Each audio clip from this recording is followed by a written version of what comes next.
You've been told to be strong by holding it all in, to keep smiling when everything inside feels like it's breaking, to push through, stay quiet, and pretend nothing hurts. But if that worked, why do so many people feel like they're crumbling behind closed doors? Why does life still feel heavy, even when everything looks fine on the outside? The truth is, strength isn't pretending to be okay. It's learning how to feel, how to let go, how to stand in the middle of chaos and still be at peace. And Buddhism holds the map. For thousands of years, Buddhist masters have taught a different kind of power. Not the loud kind, not the kind that needs to win, but the quiet strength that doesn't flinch when the world gets cruel, the kind that bends without breaking, that smiles with nothing to prove, that walks away from noise and still feels whole. Tonight, as these lessons sink into your mind, something will shift. The pressure to control everything will loosen. The tension in your chest will soften, and slowly the storm inside will begin to settle. You'll feel lighter, calmer, stronger, like finally taking a deep breath after holding it in for too long. And when you wake up tomorrow, you won't just feel rested, you'll feel ready. Ready to face life with a strength that doesn't come from fighting, but from deeply understanding. This isn't just a sleep audio. This is a rebuilding of your mind, of your peace, of your strength. Are you ready? Let's begin. And now that your heart's starting to settle, that deep breath starting to return, let's begin with the first truth. One that flips everything we've been taught about strength on its head. Because what if real power wasn't about force? What if the softest part of you was actually the strongest? People hear the word gentle and instantly think of weakness, like it means letting people walk all over you, like it means giving up. But they've misunderstood the whole point. Gentleness isn't surrender, it's strategy. It's strength refined so deeply that it doesn't need to shout. It doesn't need to prove itself. And in Buddhism, gentleness is not only a virtue, it's an unbreakable shield. Kindness isn't just about being nice. It's a response born from clarity. A choice made not out of fear, but out of deep control. When cruelty shows up in front of a Buddhist monk, their calm isn't submission, it's resistance in its most powerful form. Because reacting with anger is easy. Anyone can snap, anyone can scream, but staying rooted when someone is trying to pull you down, that's discipline, that's training, that's strength. A gentle response isn't born overnight. It comes from seeing the truth of things, knowing that people hurt others because they're hurt themselves, knowing that anger thrown at you is often pain misplaced. And instead of throwing it back, Buddhism teaches how to absorb it, transform it, and let it dissolve. That's not weakness, that's alchemy. Turning poison into peace. Cruelty doesn't disappear when you become gentle. The world doesn't get softer, but your response becomes sharper, cleaner, wiser, and that changes everything. Buddhist texts often use water as a symbol. It bends, flows, moves around obstacles, but try cutting it with a sword. Nothing happens. Water yields, but it's untouchable. That's gentleness. That's the soft shield. The ability to move with life without letting life harden you. So how is this built? Where does this kind of gentleness come from? It starts with mindfulness, noticing your reactions, watching your triggers rise without immediately acting on them. Someone insults you, and instead of fighting back, you pause. You feel the heat, but you don't pour gasoline on it. You let it burn itself out, and suddenly you're not controlled by anyone. You're free. That pause, that's the shield forming. That gap between stimulus and response is where Buddhism plants its seeds. Because in that space, you get to choose.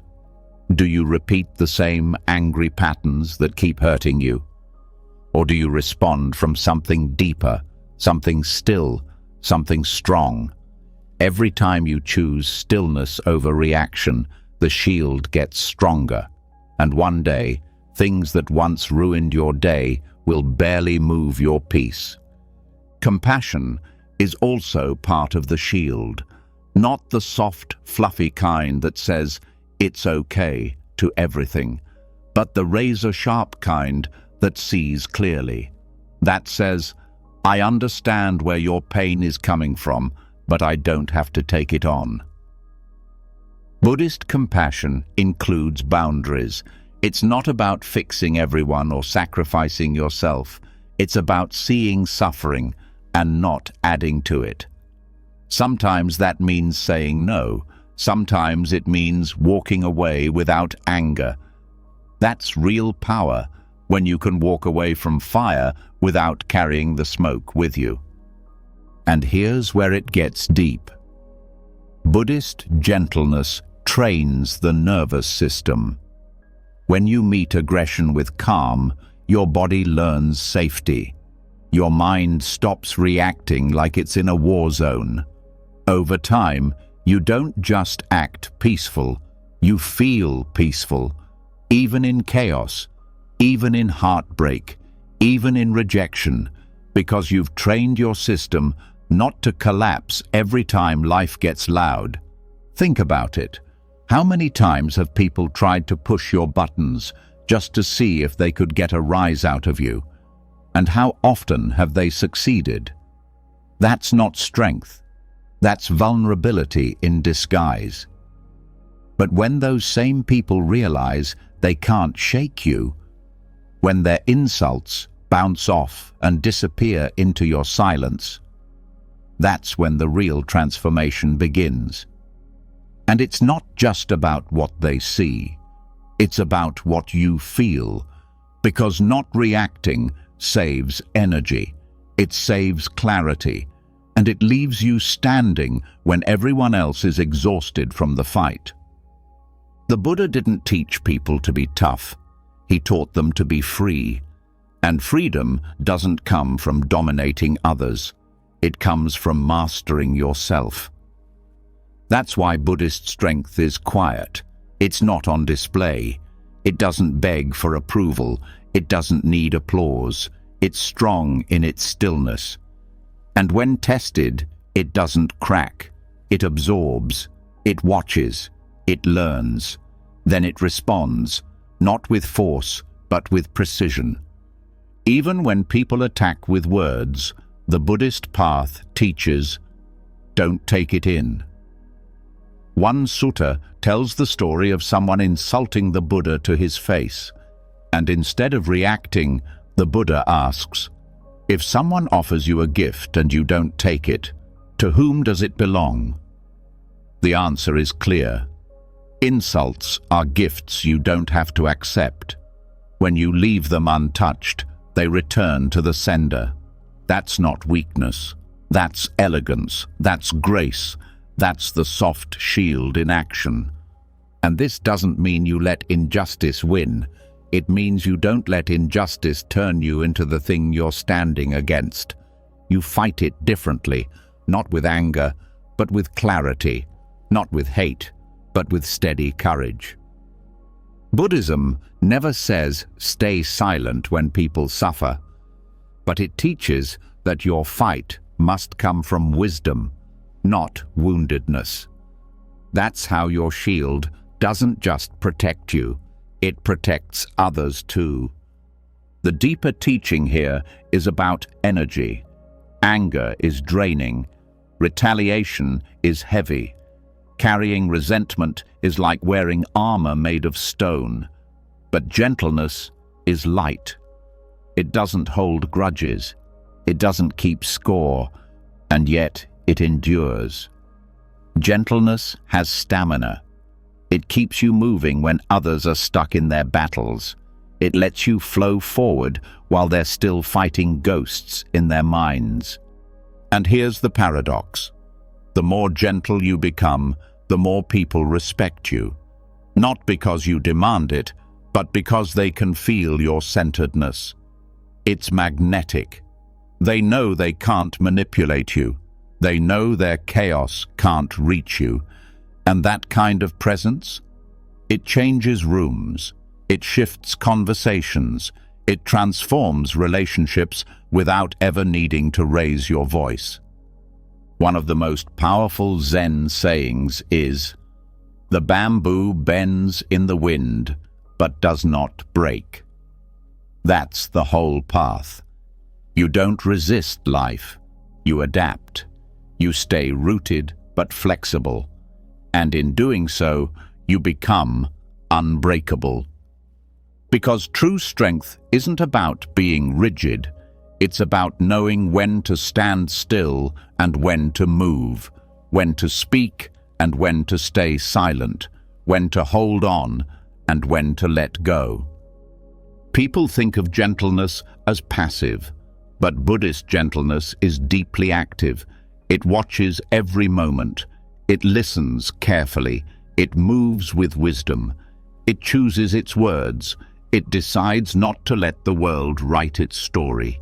That's power. The power to choose your peace every single time.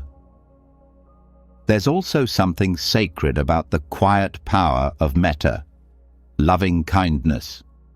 Not for show, not as a spiritual mask, but as a lived reality. Wishing well to those who've hurt you, not because they deserve it, but because carrying hate only poisons your own mind. That's one of the most brutal and freeing teachings of Buddhism. Let go, not because they're right, but because you deserve peace. That's gentleness. That's maturity. That's strength so deep it doesn't need revenge. It needs rest.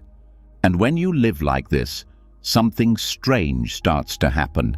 You stop fearing conflict. You stop avoiding discomfort. Because you know it can't touch you unless you let it. And that freedom, that's rare. Most people are still reacting to things from years ago, still reliving fights in their heads, still picking at old wounds. But when you master gentleness, those wounds close. The story changes. The world softens because you've softened, without ever becoming weak. That's the soft shield. It's invisible, but it's real. It doesn't come from a book. It comes from daily practice, sitting with your breath, noticing your thoughts, watching your emotions rise like waves, and then fall without dragging you under. Every time you breathe through it instead of reacting to it, you strengthen that shield. And one day, you'll wake up in the middle of chaos and feel calm. Not because life got easier, but because you got stronger. So don't let anyone tell you gentleness is weakness. Don't let the world convince you that you need to shout to be heard. Don't trade your peace for the illusion of power. Buddhist strength doesn't come with fireworks. It comes with stillness, with knowing who you are, with meeting life, not with clenched fists, but with open hands, ready to receive whatever comes and let go of whatever must go. That's the shield, and it's already inside you. Now, we just train it, one breath at a time, and once the soft shield begins to hold, once the heart learns to stay calm in storms without hardening, another layer begins to surface. Something deeper, something older, a force not outside, but inside. A whisper that questions everything, a voice that doesn't scream but doubts, that pulls you toward comfort when you need to grow and stirs fear just when you start to rise. That's the next training ground. That's Mara. People think of Mara as a monster, a demon, an evil spirit that tried to stop the Buddha from reaching enlightenment. But the real power of that story is symbolic. Mara isn't some external beast hiding in the shadows. Mara is internal resistance. Mara is that subtle force inside your mind that says, "You're not ready. You'll never change. What's the point?" It's the craving that wants to numb the pain, the fear that begs you to shrink, the illusion that tells you your worth comes from outside.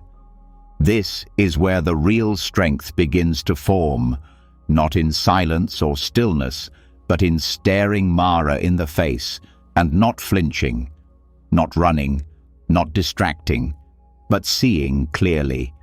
Because that's the trap. Mara isn't strong. He only wins when he's unseen, when he's disguised as logic, when his voice sounds like your own.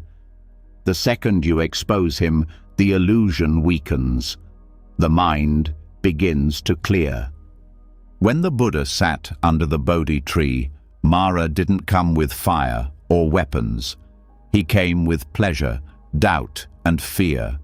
He offered desires to distract, questions to confuse, threats to scare. And what did the Buddha do? He didn't fight. He didn't run. He just sat, completely still, and said, "I see you, Mara." That sentence is everything. It's the ultimate turning point, not just in the myth, but in your life too. Because every day, Mara shows up. Every time there's an urge to delay what matters. Every time fear whispers, "Don't try." Every time the past repeats in your mind like an old song on loop, trying to drag you back. That's Mara. And Buddhism doesn't say, destroy him. It says, see him, know his tricks, understand how he moves, and by doing that, you stop being his puppet. One of Mara's strongest tools is desire. Not the healthy kind that motivates, but the kind that blinds, that convinces you happiness is one more purchase away, one more relationship, one more validation. The kind of wanting that keeps the heart always reaching but never resting. Buddhism calls it tanha, thirst. And like salt water, the more you drink, the thirstier you get. The trap of tanha isn't in wanting, it's in thinking the object will fix the feeling. You want love to stop feeling lonely, success to stop feeling small, status to stop feeling invisible, but none of it sticks. Because what's being chased isn't the object, it's relief. And relief, real relief, doesn't come from outside. It comes from seeing the desire, sitting with it, and realizing it passes. And that's the clarity Mara doesn't want you to have. Because once you sit long enough with a craving without feeding it, you see through it. It starts to fade. The body shakes less. The mind gets quieter. The monster starts to shrink. And now you're not controlled. Now you're choosing. That's power. But it's not just desire. Mara also brings fear. And this kind of fear is sneaky. It shows up not to protect you, but to limit you. It wraps itself in logic. What if you fail? What will people say? You're too late. But fear that repeats is often not truth, it's habit. It's the nervous system replaying old stories, trying to keep you in familiar pain because it's easier than unfamiliar growth. So how do you train clarity in the middle of fear? You stop running. You breathe into it. You watch how the body reacts. You watch how the story builds in your head, and then you question it. You ask, is this real? Is this now? Is this helpful? And just like that, the fog starts to thin. That's what Buddhist practice sharpens, the ability to question the voice in your head without being controlled by it. This isn't the same as toxic positivity. Buddhism doesn't say, ignore your pain. It says, explore it. Be curious. Be direct. If a doubt keeps returning, don't push it away. Ask where it comes from. Doubts are like messengers. Sometimes they show up just to help you see where your confidence was borrowed instead of built. Sometimes they're here to show you a belief that needs updating. Either way, doubt becomes useful. And once something becomes useful, it stops being a threat. Mara also disguises himself as guilt and shame, regrets from the past that repeat endlessly, memories you wish you could undo, words you wish you hadn't said. But guilt, when held too long, becomes self-punishment. And shame? Shame tells the lie that mistakes define your worth, that you are your worst moment. Buddhism cuts through this with one of the simplest and most radical truths. The self is not fixed. You are not one thing. You are not your past. You are not your labels. And because of that, you can change. You can evolve. You can release the weight you've carried, not because you deserve to suffer, but because suffering isn't required for growth. Clarity is. And clarity doesn't always feel good. Sometimes it shows you the people you've outgrown, the habits that are killing your peace, the distractions you've been using to avoid your pain. But that clarity, that's the mirror. That's Mara doing his job, not to destroy you, but to test you, to see if you're ready to stop numbing and start living with your eyes wide open. Every time you meet Mara with awareness, your inner strength grows, because now you're not flinching from truth. You're using it, turning temptation into insight, turning fear into presence, turning doubt into wisdom. That's why in some Buddhist traditions, Mara isn't banished, he's invited. Because each time he comes, you get sharper. Each test becomes another step toward sovereignty, the kind of inner freedom no one can take. And let's be honest, most of us were trained to avoid discomfort, to hide our mess, to pretend. But Buddhism is the opposite.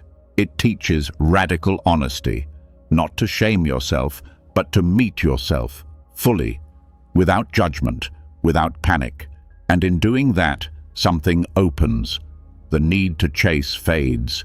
The fear of being seen softens. And you realize you can sit with anything. That's the hidden strength in this path. Not the ability to feel good all the time, but the ability to stay grounded even when you don't. To walk straight through discomfort and not lose your center. To let Mara knock and open the door with calm eyes. That changes everything. Even the stories from ancient texts aren't just about history. They're metaphors for your inner world. The storms that show up in meditation, the distractions that pull you away from growth, the emotions that rise like waves when you're quiet enough to feel them. That's where the training happens, in the stillness, in the silence, when nothing's distracting you from yourself anymore. And the thing is, Mara doesn't just show up in crisis.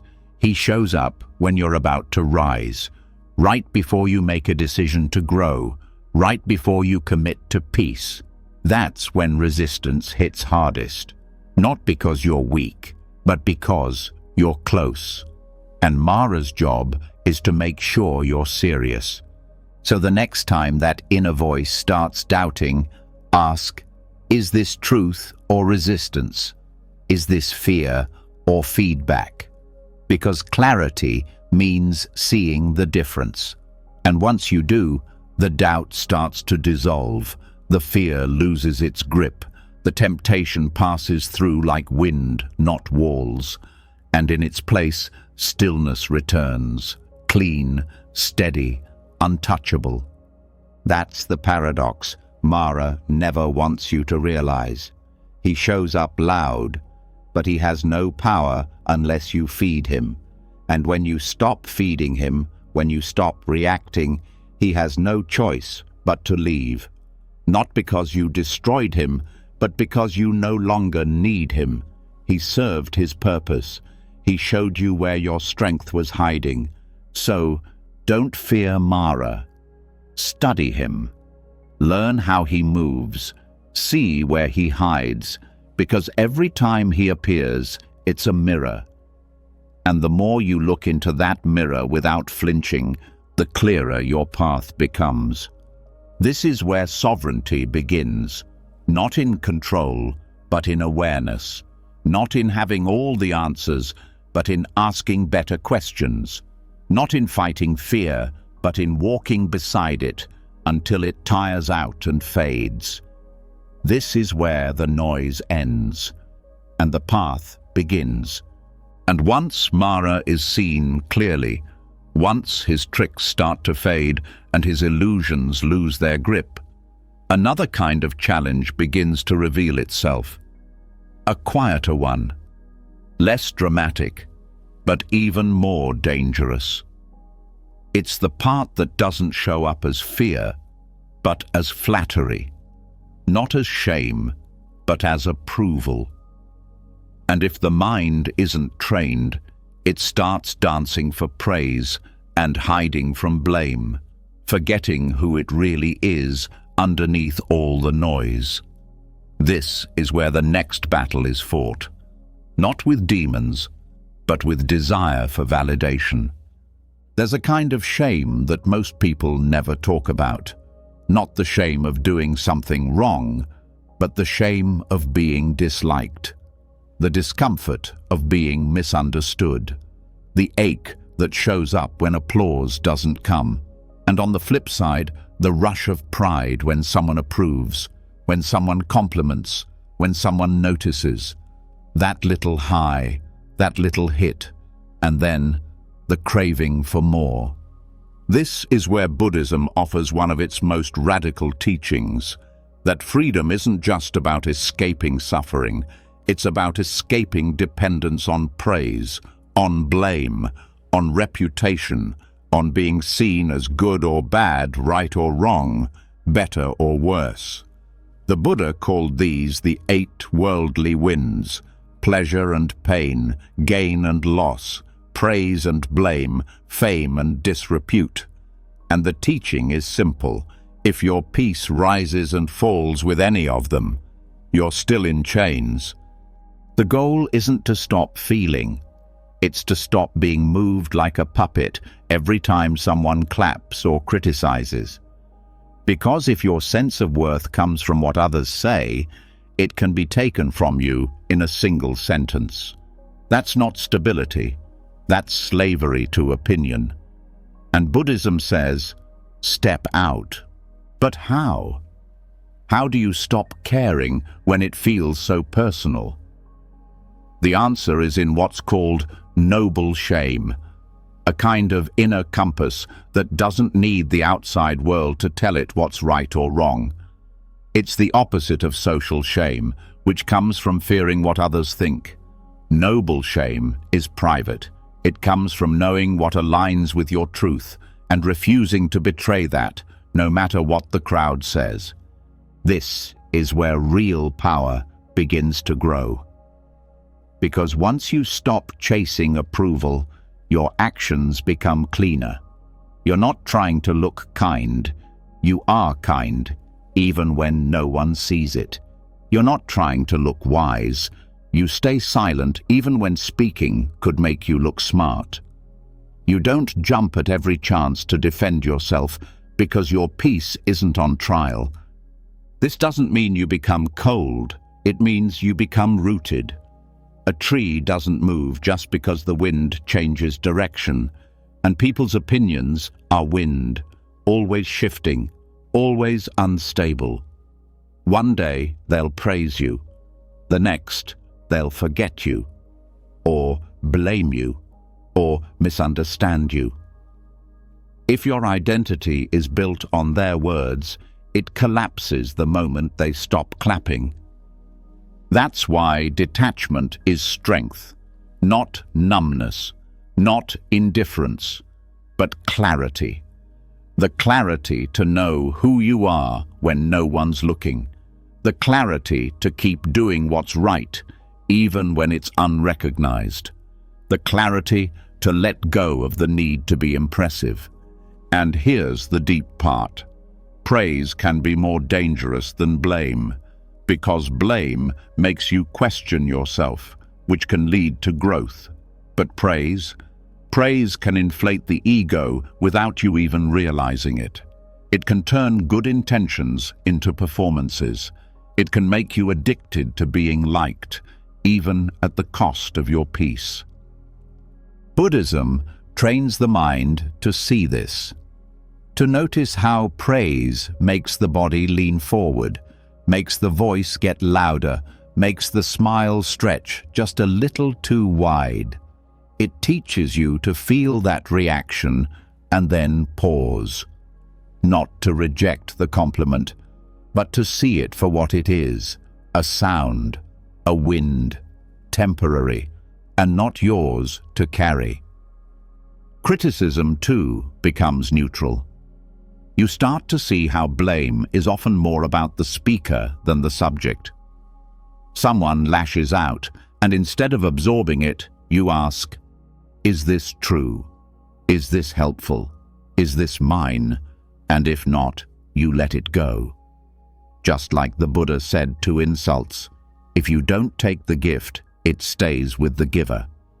This way of living doesn't make you disconnected. It makes you untouchable, not in a distant, aloof way, but in a peaceful, steady way, where your sense of self doesn't swing with the opinions of others, where you're not chasing approval and hiding from criticism like a child begging for attention. You grow out of that cycle, and your life becomes simpler. Monks train this from the first day.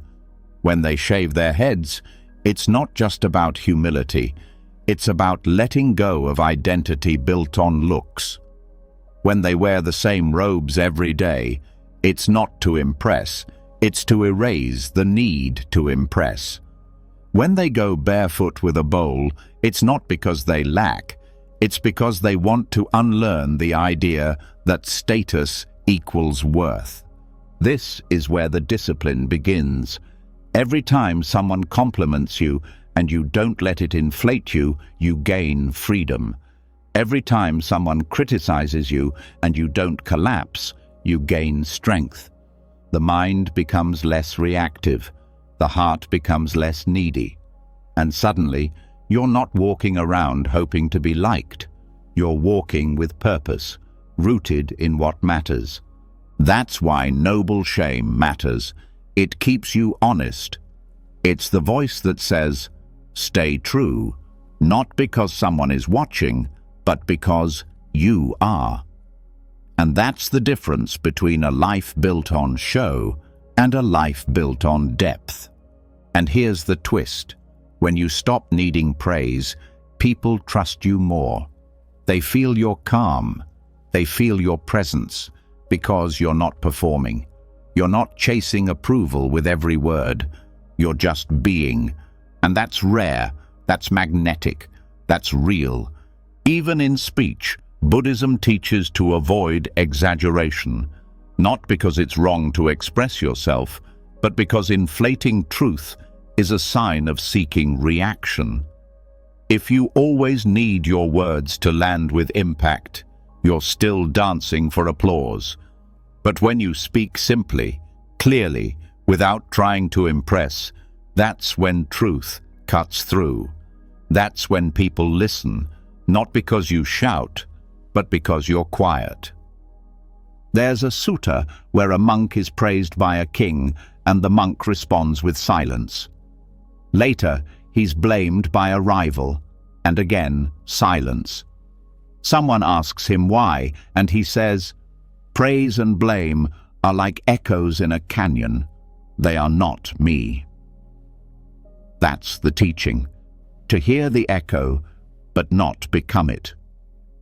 And yet, this isn't a rejection of connection, it's a refinement. Because the more detached you become from external noise, the more honest your connections become. You're no longer pleasing people to avoid discomfort. You're no longer twisting your truth to win approval. You're present, real, unshakable. There's also a reason why monks meditate on death, not to be morbid, but to remember that opinions die with time, that all the people who ever judged you will one day vanish, and the only thing left will be your own mind. That's the ultimate reminder. You're not living for likes. You're living for clarity. So if someone praises you, smile, but don't hold it. If someone blames you, breathe. But don't carry it. Let it pass through. Let the winds blow without losing your balance, because the more you need praise, the easier it is to be manipulated. But when your joy no longer depends on applause, you become free. This freedom is silent. It's not flashy. No one claps for detachment. But inside, you'll feel the shift, the calm, the space. And that's when you know you're living from truth, not reaction. This is the noble shame, the internal compass, the refusal to abandon your center just to fit in. And once it's lit, it never goes out. And once the need for validation quiets, once the heart stops being pulled by praise or crushed by blame, what's left is something rare. Silence. Space. A kind of internal emptiness that most people fear, but that in Buddhism becomes the birthplace of strength. Because once there's nothing left to chase or defend, discipline begins. Not the harsh kind, not forced, but clean, quiet, grounded. And this is where the monk's begging bowl comes in, not as a symbol of poverty, but as a symbol of power, because only the empty bowl can be filled, and only the empty mind can truly choose.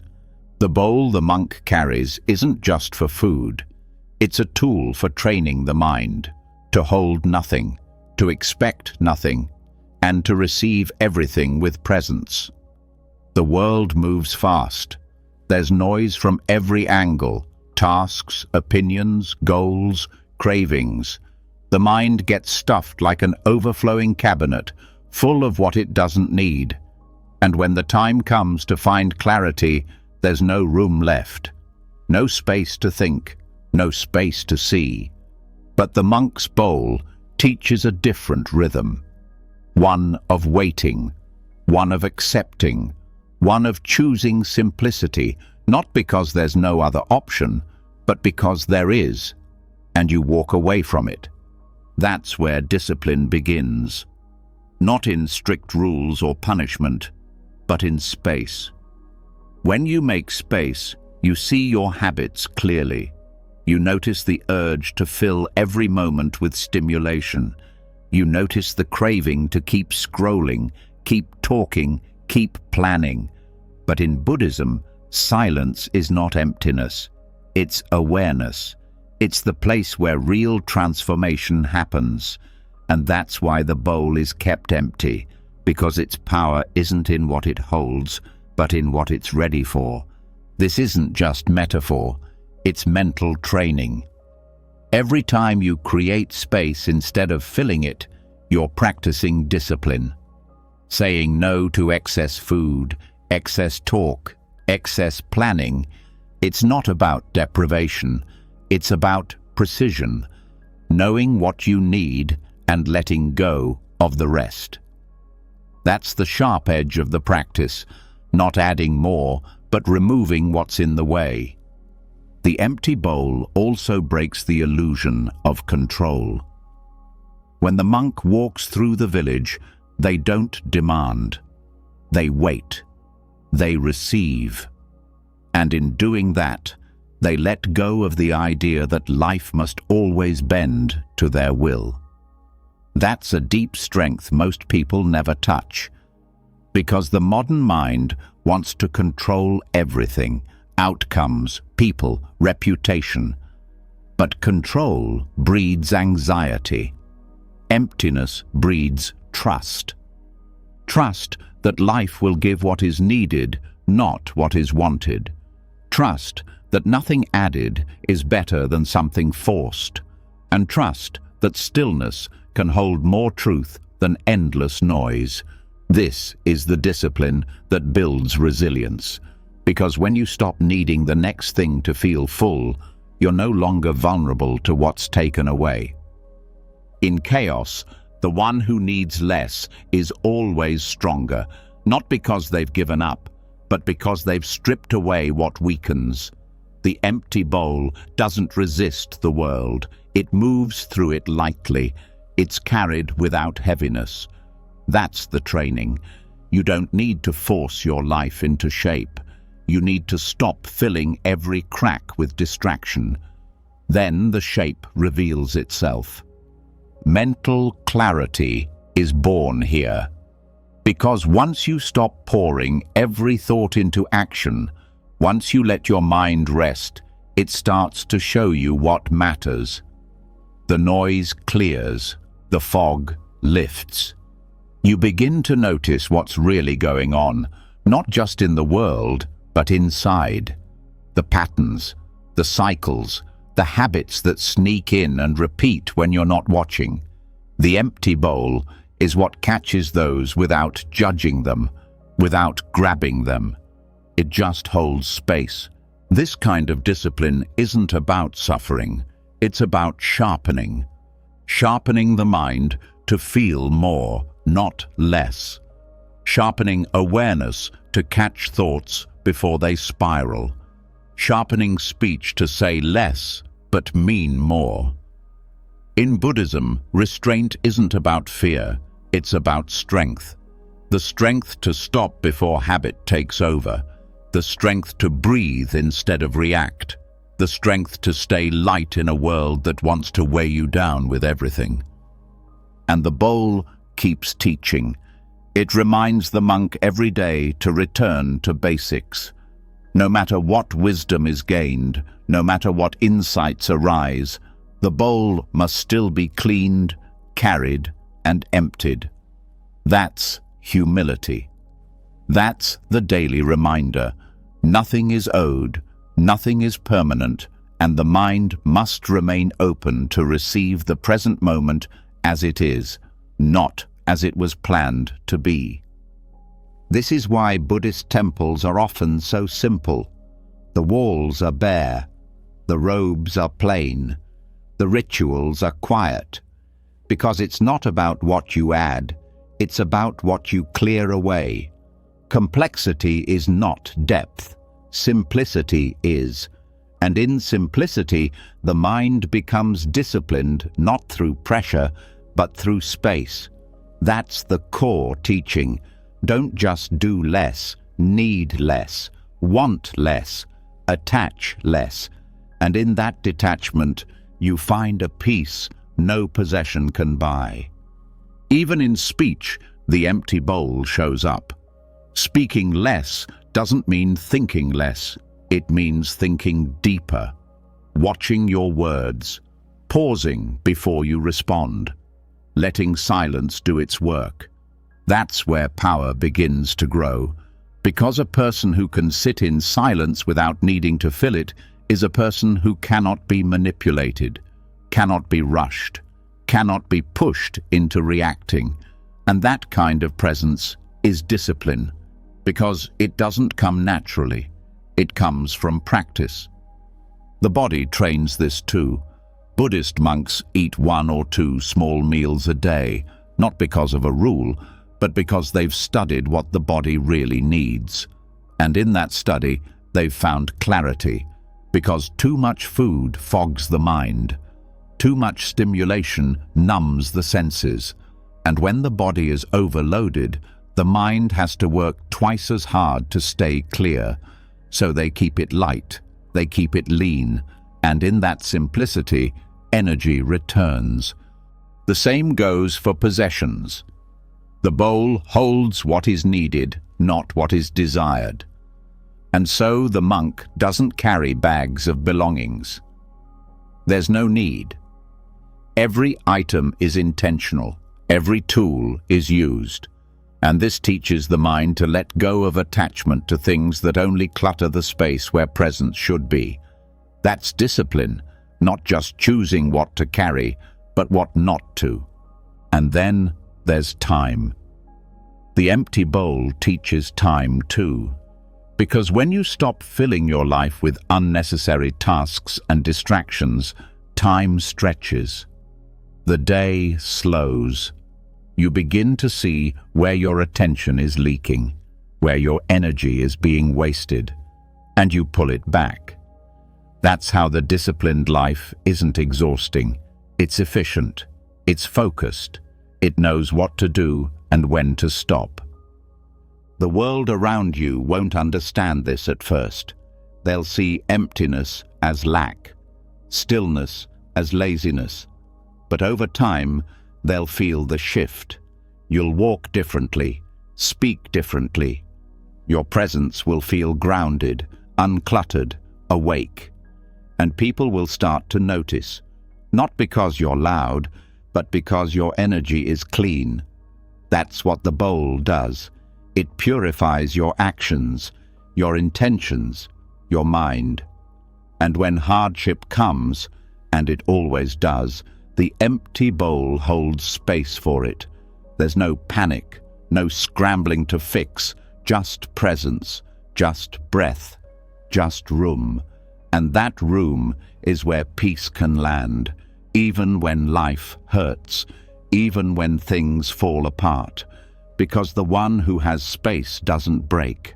They bend, they breathe, they wait, and then they choose their next step, not in reaction, but in wisdom. This is the kind of discipline that outlasts chaos, the kind that doesn't crack under pressure because it never built its life on clutter. The bowl stays empty, and because it's empty, it's ready, always ready for whatever the next moment brings. That's the freedom Buddhism trains, not the freedom to have everything, but the freedom to need nothing. And in that space, in that quiet, something starts to grow, a kind of deep joy, not the loud kind, not the kind that comes and goes with events, but the kind that rises from living clean, living simple, living clear. And that joy, that's the gift the bowl was waiting for all along. And once the bowl is empty, once the mind begins to quiet and the hands stop grasping for more, there's something unexpected that rises in the stillness. Not fear, not lack, not weakness, but a different kind of strength, the kind no one teaches, the kind that doesn't come from pushing harder or holding on tighter. It comes from letting go, not as a retreat, but as a release, not from defeat, but from deep wisdom. This is where Buddhist courage lives, in surrender. The word surrender scares people. It sounds like giving up. It sounds like losing. But in Buddhism, surrender isn't passive. It's one of the most powerful decisions you can make. Because it takes strength to stop forcing. It takes strength to release control over what cannot be controlled. The more you fight what is, the more you suffer. And Buddhism teaches not to fight life, but to flow with it. Not to give in, but to give up the illusion that you were ever fully in charge. That illusion is heavy. The belief that every outcome must be managed, every detail must be perfect, every person must behave the way you expect. It's exhausting, and it doesn't work. Control is a moving target. Life shifts, people change, plans break. But when the mind clings to certainty, it breaks with them. That's where letting go becomes the doorway to peace. Letting go is not escape. It's clarity. It's saying, this is what I can do, and this is what I can't. It's releasing what was never yours to carry. Expectations, regrets, the pressure to fix everything, the need to always be right, to always be strong, to always be calm. Surrender means softening without collapsing. It means staying open even when things fall apart. This isn't a theory, it's a practice. When frustration rises, surrender means not tightening your jaw, not storming off, not pretending it doesn't hurt. It means staying, breathing, letting the emotion pass without trying to control it or bury it. That's not weakness. That's strength so steady it doesn't need to dominate. It just allows. And through that allowing, it endures. The Buddha taught that suffering comes from craving and clinging, from wanting things to be different than they are. And the moment you let go of that grasp, something shifts. Not because the situation changes, but because your grip on it loosens. And in that looseness, peace enters. People often confuse surrender with giving up hope, but it's the opposite. Surrender is giving up the fight with reality. Hope is still alive, but it's not forced. It breathes naturally. It adjusts. It sees clearly. When you let go of how you thought life should look, you make room for how it actually is.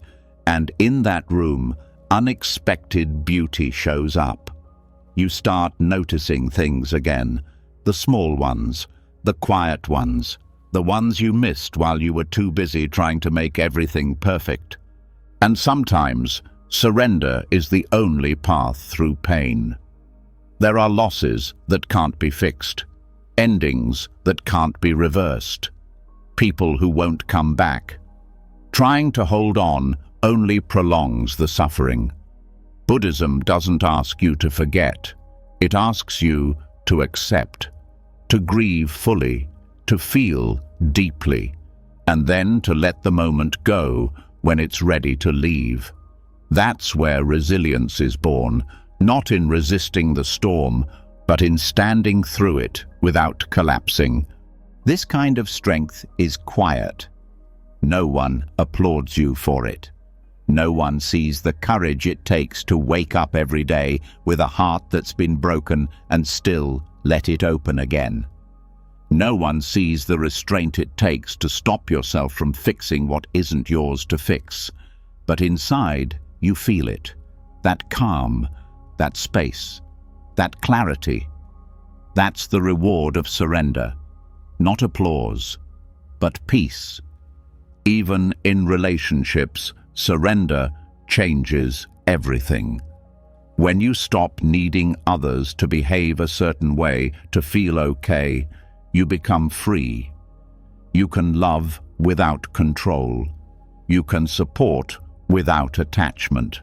You can listen without needing to fix. That doesn't mean you stop caring. It means you care without chaining your happiness to someone else's actions. That's love with boundaries, compassion without collapse. Surrender also deepens presence, because control always lives in the future, trying to shape what hasn't happened yet. But surrender lives now. It says, "This moment is enough. I don't have to escape it. I don't have to manage it. I just have to meet it." That's why meditators are trained to observe the breath without changing it. Not because the breath is magical, but because it's real. It's now. And learning to be with what is, without manipulation, trains the mind to surrender in daily life too. And this surrender ripples outward. It touches your work, your goals, your plans. You still act, you still dream, but you stop tying your identity to the outcome. You do what needs to be done, and then you release the result. That's the teaching of karma. Not that you control everything, but that you influence reality through action, without obsession over how it plays out. When the Buddha reached enlightenment, he didn't gain superpowers. He didn't start controlling the world. He simply stopped resisting it. He saw that everything is impermanent, that craving creates suffering, that letting go brings peace, and that surrender, true surrender, isn't a fallback. It's a doorway into clarity, compassion, and freedom. This isn't about being passive. It's about being wise. When it's time to act, you act. When it's time to speak, you speak. But you don't force. You don't chase. You don't grip life like it owes you something.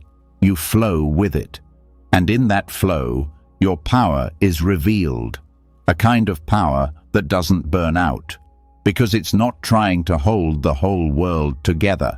It's just holding space for it to unfold. This discipline shows up in the smallest moments. The plan that changes last minute. The friend that lets you down. The goal that slips away. Each time you get to practice. Do you tense and panic? Or do you pause, feel, and release? Every moment is a chance to soften your grip. And the more you do it, the easier it gets. The nervous system calms, the mind sharpens, the heart opens again. Not because everything is easy, but because you've stopped demanding that it should be. And in surrender, trust is born. Not blind faith, but a steady knowing that whatever comes, you can meet it. That life may not follow your script, but you're not lost without it. That even in uncertainty, you are anchored. That's what Buddhist surrender gives, not guarantees, but grounding. This is also why rituals matter in monastic life, not because they control outcomes, but because they give structure to surrender. Bowing, breathing, walking, all done with presence, not to manipulate, but to return to stillness. Ritual is a reminder. Let the day unfold without rushing it. Let the moment teach you instead of forcing it to fit your expectations. And even in suffering, surrender has a role. Not to give up, but to stop resisting the fact that pain is here. Buddhism doesn't ask you to like pain, but it invites you to meet it directly, to sit with it, to see it clearly, and then to let it pass when it's ready. That's how pain becomes teacher, not tormentor. That's how wounds become wisdom. This approach rewires your entire life. Goals become clearer, relationships become softer. The inner critic loses its grip, because now you're not living to control, you're living to respond, with presence, with honesty, with flow. And from that flow, action still arises. But it's no longer desperate. It's no longer coming from fear. It's calm, precise, clean, and the world starts to feel different. Not because it changed, but because your grip did. You stop fighting time. You stop fighting loss. You stop fighting the parts of yourself that are still healing. You start allowing everything to be as it is, and from that, transformation begins. That's the paradox Buddhist practice reveals again and again. The more you let go, the more grounded you feel. The less you try to control others, the more free you become. The less you try to force happiness, the more often it arrives. Because peace doesn't come from holding on. It comes from releasing what was never yours to carry in the first place. And that's the kind of strength most people never discover. Because it doesn't look strong on the outside, it doesn't perform. But inside, it's steady, it's calm, it's clear. And when life throws its next challenge, because it always will, you won't have to brace. You'll breathe, you'll open, you'll respond. This is surrender. This is strength. And once the grip is released, once the weight of control is finally set down, what starts to rise is not weakness, not emptiness, but a quiet kind of beauty. Something delicate yet steady, something soft yet indestructible. The kind of strength that doesn't come from avoiding pain, but from blooming directly out of it. Buddhism doesn't just teach how to endure suffering, it teaches how to grow through it. Not in spite of it, but because of it. And nothing expresses this better than the lotus. The lotus flower has become one of the deepest symbols in Buddhism for a reason. It grows out of mud, thick, sticky, dark mud. The roots twist through filth and sediment, unseen by the world above. And yet, what rises through the water is clean, whole, beautiful, unstained by what it came from. That's not just a poetic image, it's the path of practice. It's the truth of transformation, that what tries to bury you can become what grows you. Pain doesn't ruin people. Denial does. Avoidance does. Pretending everything is fine while the heart is silently breaking, that's what withers us. But when pain is faced head-on, when suffering is no longer hidden or resented, something begins to shift. Not quickly, not dramatically, but deeply. The roots begin to reach downward with honesty, and the petals begin to reach upward with courage. Buddhism doesn't avoid the mud, it points straight at it. It says, "Look here, not to shame you, but to free you." Because buried in every difficult emotion is the seed of awakening. Anger shows where you've been hurt. Grief shows what mattered. Fear shows where attachment hides. Instead of pushing these emotions away, Buddhist practice teaches to sit with them, observe them, understand them. That's how the lotus grows, by rooting itself in what most people try to escape. The mistake is thinking beauty comes from avoiding the dark. But the strongest kind of beauty doesn't come from being untouched. It comes from being touched by everything and still staying whole.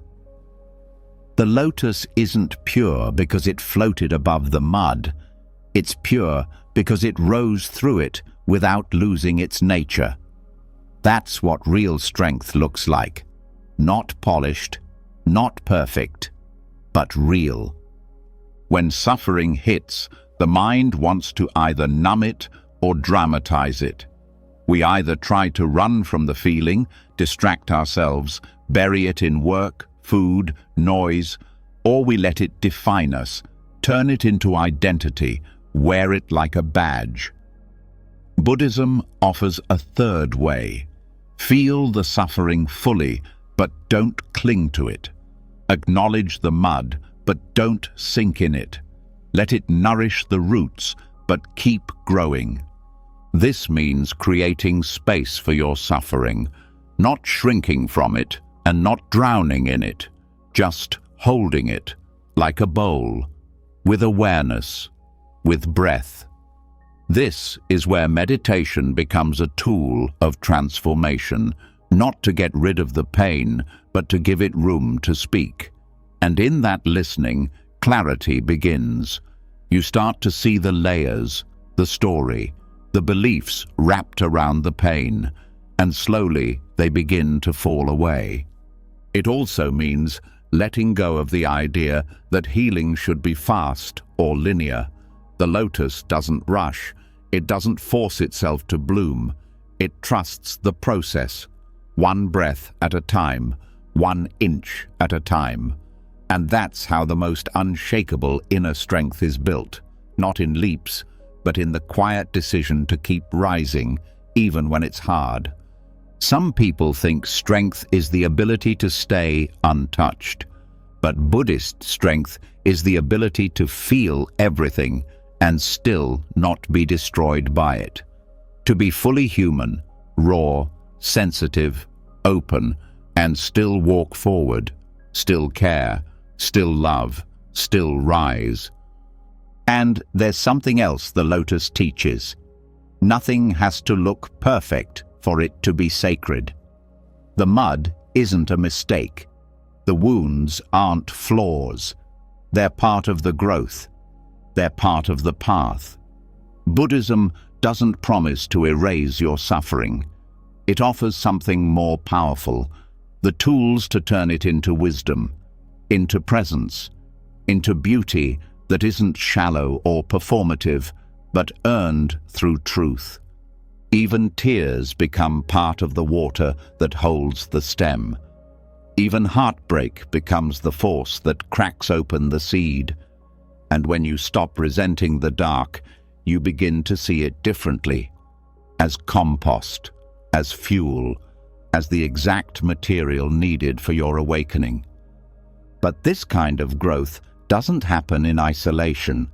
That's why in Buddhist communities there's so much emphasis on Sangha, spiritual friendship. Because sometimes we need help remembering we're not the only ones in the mud. And hearing someone else speak from their pain, not to complain, but to connect, reminds us that the path is shared. That rising isn't a competition, it's a movement we support in each other. The lotus also reminds us of timing. Each bloom is different. Some people unfold quickly, others take years. There is no rush. There is no comparison. Buddhism asks you to honor your own pace, to listen to your own roots, and trust that growth is happening, even when it feels like nothing is changing on the surface, and even when suffering revisits, because it always does, the approach changes. Instead of asking, "Why is this happening to me?" the question becomes, "What can this teach me now?" That shift alone is transformation.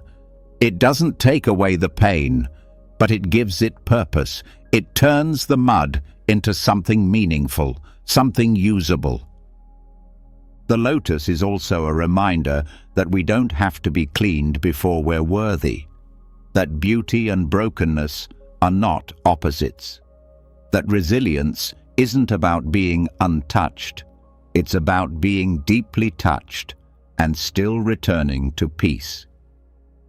In Buddhist art, the lotus often appears beneath the Buddha, not because he stood above suffering, but because he rose through it.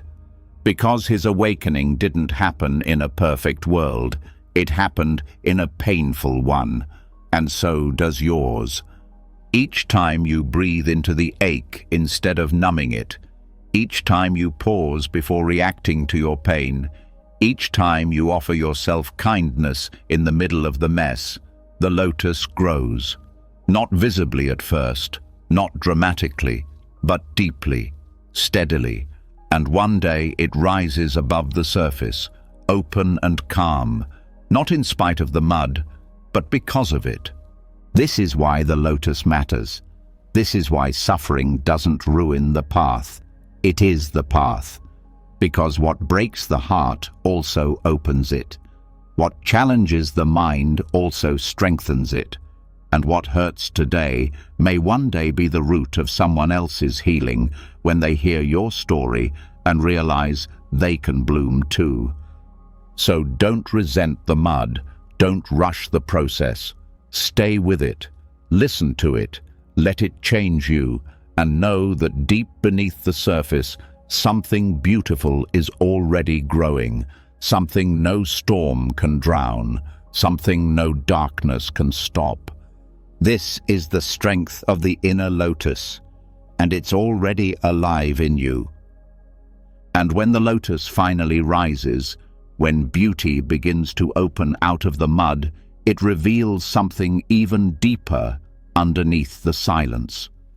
A pulse, a spark, a kind of energy that doesn't settle for calm alone.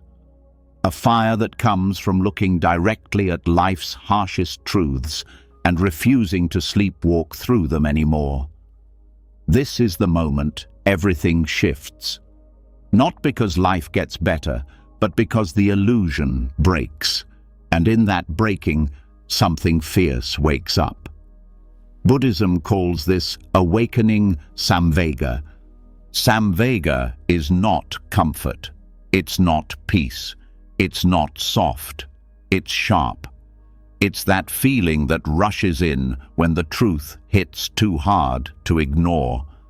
When the smiling mask of life slips, and for a second, everything becomes clear. How fragile it all is. How temporary, how easily everything we cling to disappears. And in that realization, the heart starts beating differently.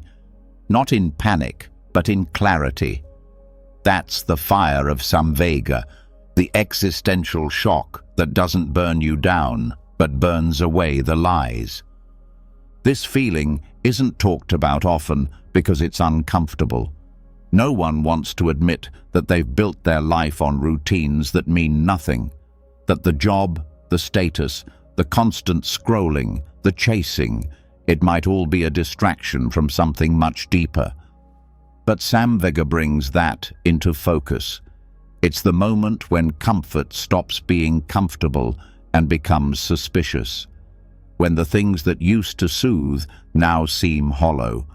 When the background noise of daily life goes silent, and underneath it, there's a question: is this it?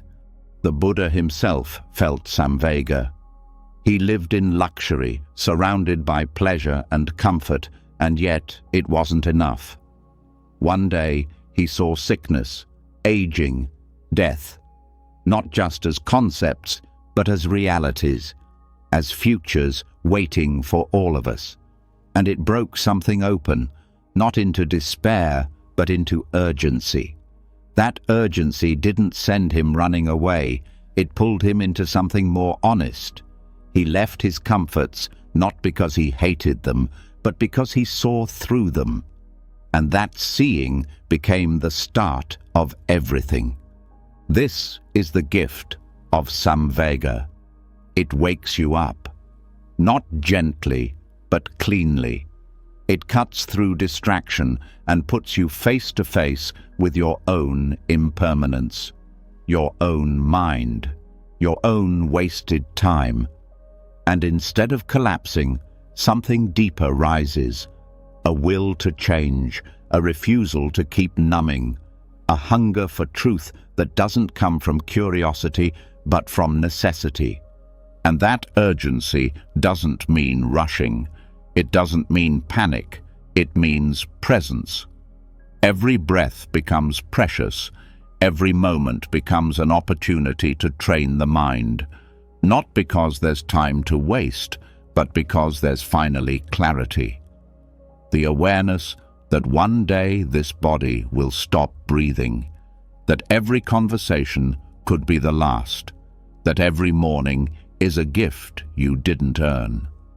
That's not meant to depress you. It's meant to sharpen you. Samvega asks you to stop waiting, to stop living like there will always be more chances, to stop thinking healing can wait until next year or truth will just appear on its own. It asks you to take responsibility, not with guilt, but with power. To see that every time you ignore your inner work, you are silently agreeing to keep suffering. And once you see that clearly, you stop making those quiet agreements. This is where real practice begins. Not because someone told you to meditate, not because it sounds spiritual, but because the voice inside that kept you distracted has finally gone quiet. And in that silence, the desire to wake up becomes stronger than the desire to stay comfortable. And yet, Samvega isn't sustainable by itself. That sharpness, that shock, it has to be balanced. It needs fuel. That's where pasada comes in. It means clarity and confidence. Faith, not in a religion, but in the path. The sense that, yes, this world is fleeting, but something in you is capable of meeting it, capable of rising through it. So, Samvega shakes you, pasada steadies you, and together they build momentum. This momentum is different from motivation. Motivation fades. Samvega doesn't, because it's not emotional, it's existential. It doesn't ask how you feel, it shows you what's real. And once you've seen the truth, you can't unsee it. You can ignore it, but it'll keep whispering, in the quiet moments, in the mirror, in the sudden sting of a hospital visit, or a phone call you didn't expect. That's when the fire reignites. That's when the training calls you back. And training doesn't always look like discipline. Sometimes it's just showing up. Sitting with your thoughts even when they're messy. Watching your patterns even when they hurt. Saying no to the comfort that keeps you numb. That's where strength grows. Not in easy wins, but in showing up after everything soft has been stripped away. Because the truth is, most people live like they'll never die.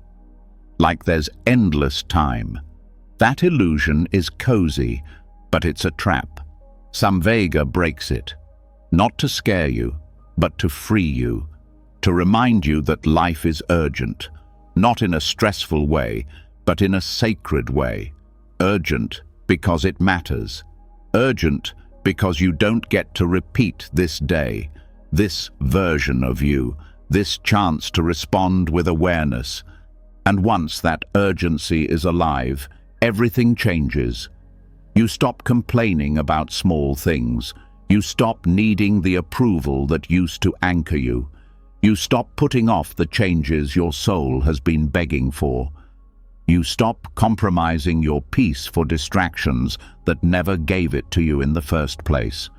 Urgency makes everything clearer, cleaner, sharper. Even the way you love changes. You no longer wait to express it. You stop assuming people know. You soften, not because you're weak, but because you know the clock is ticking and resentment isn't worth your breath.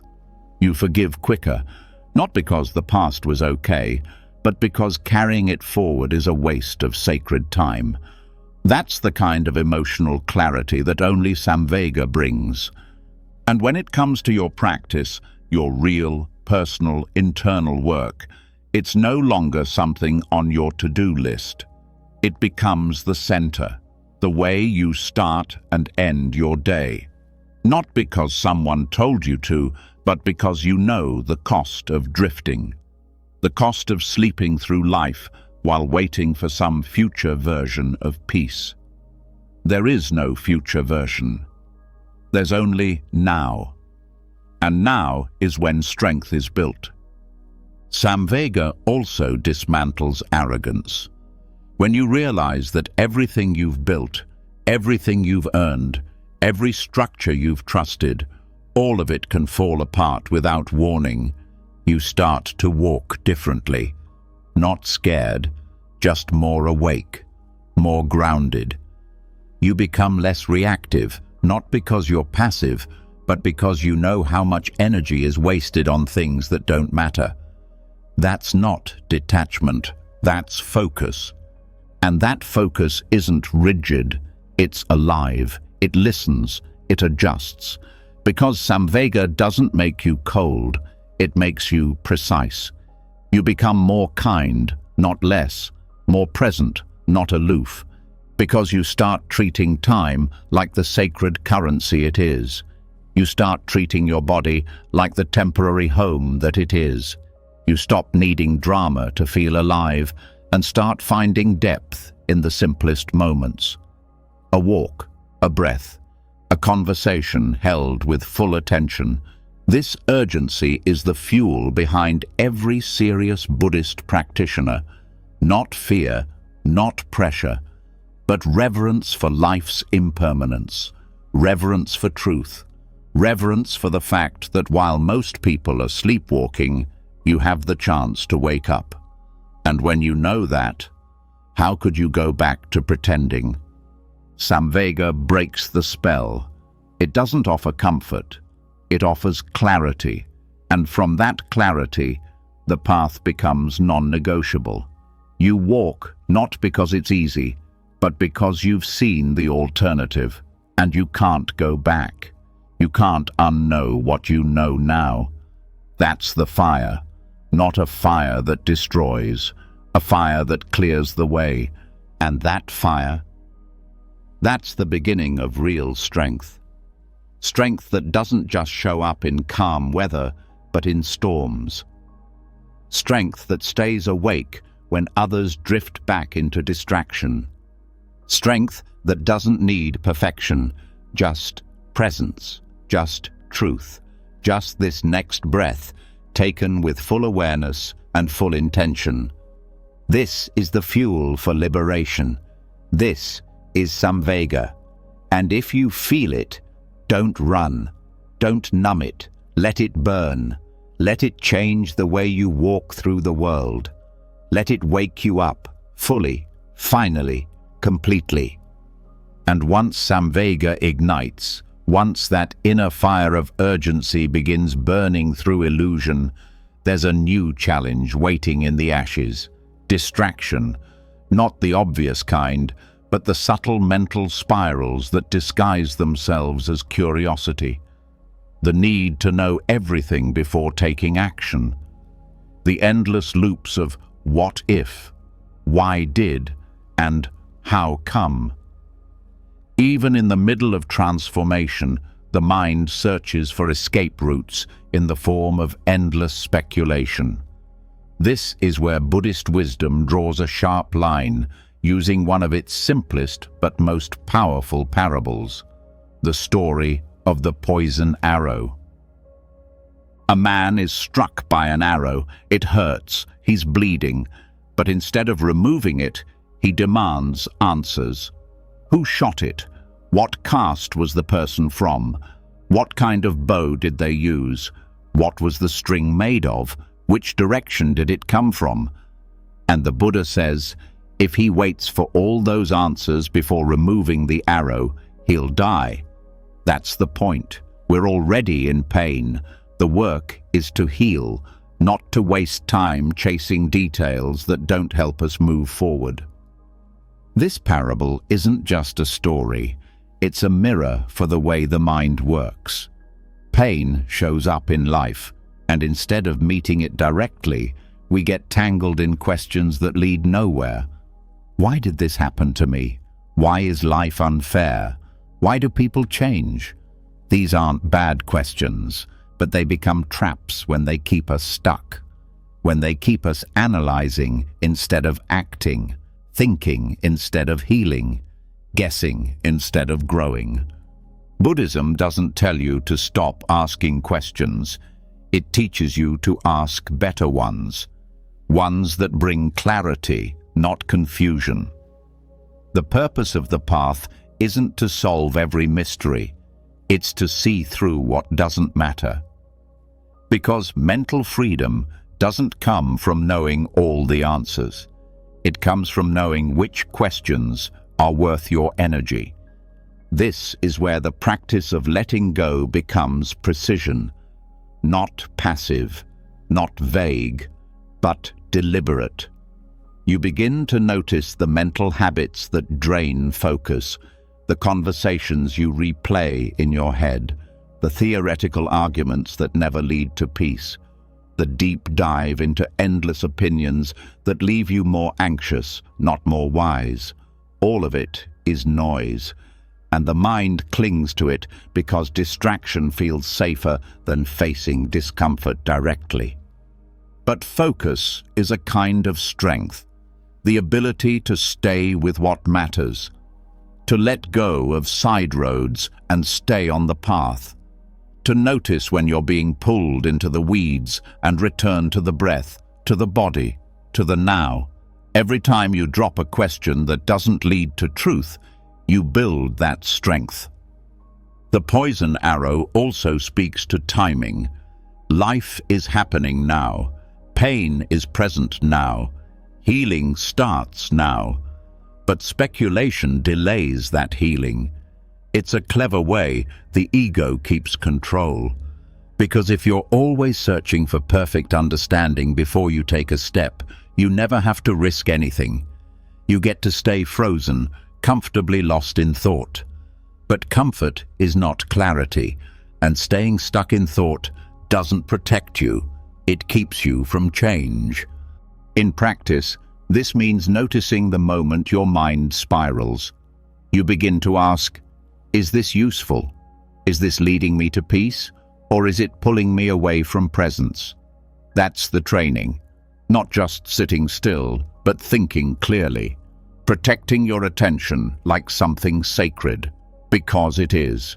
Where your attention goes, your life goes. And if it's scattered, so is your strength.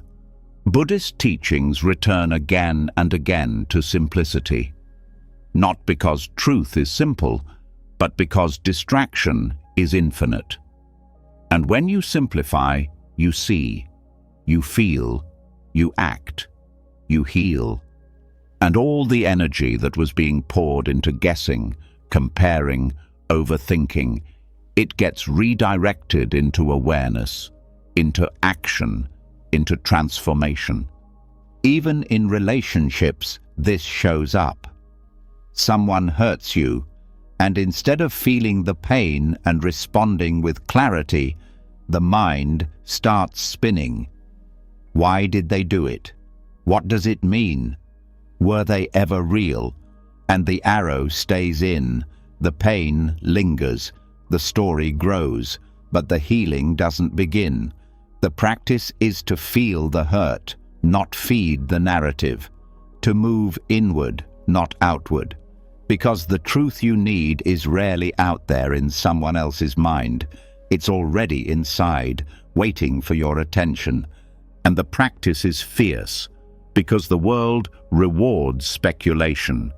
The more questions you ask, the more deep you appear. The more theories you entertain, the more intellectual you seem. But in Buddhism, clarity isn't measured by complexity. It's measured by peace. Can your thoughts end in silence? Can your mind rest in not knowing? Can you accept the mystery without letting it distract you from what's real? The poison arrow reminds you that time is not guaranteed. And while you're busy trying to understand the entire history of your pain, the moment to heal may slip by. That's not fear, it's focus.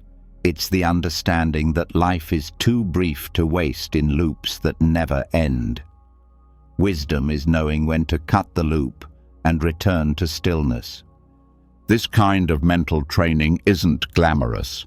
It doesn't win arguments or prove your intelligence, but it clears space. Space to breathe, to see, to respond with choice instead of habit.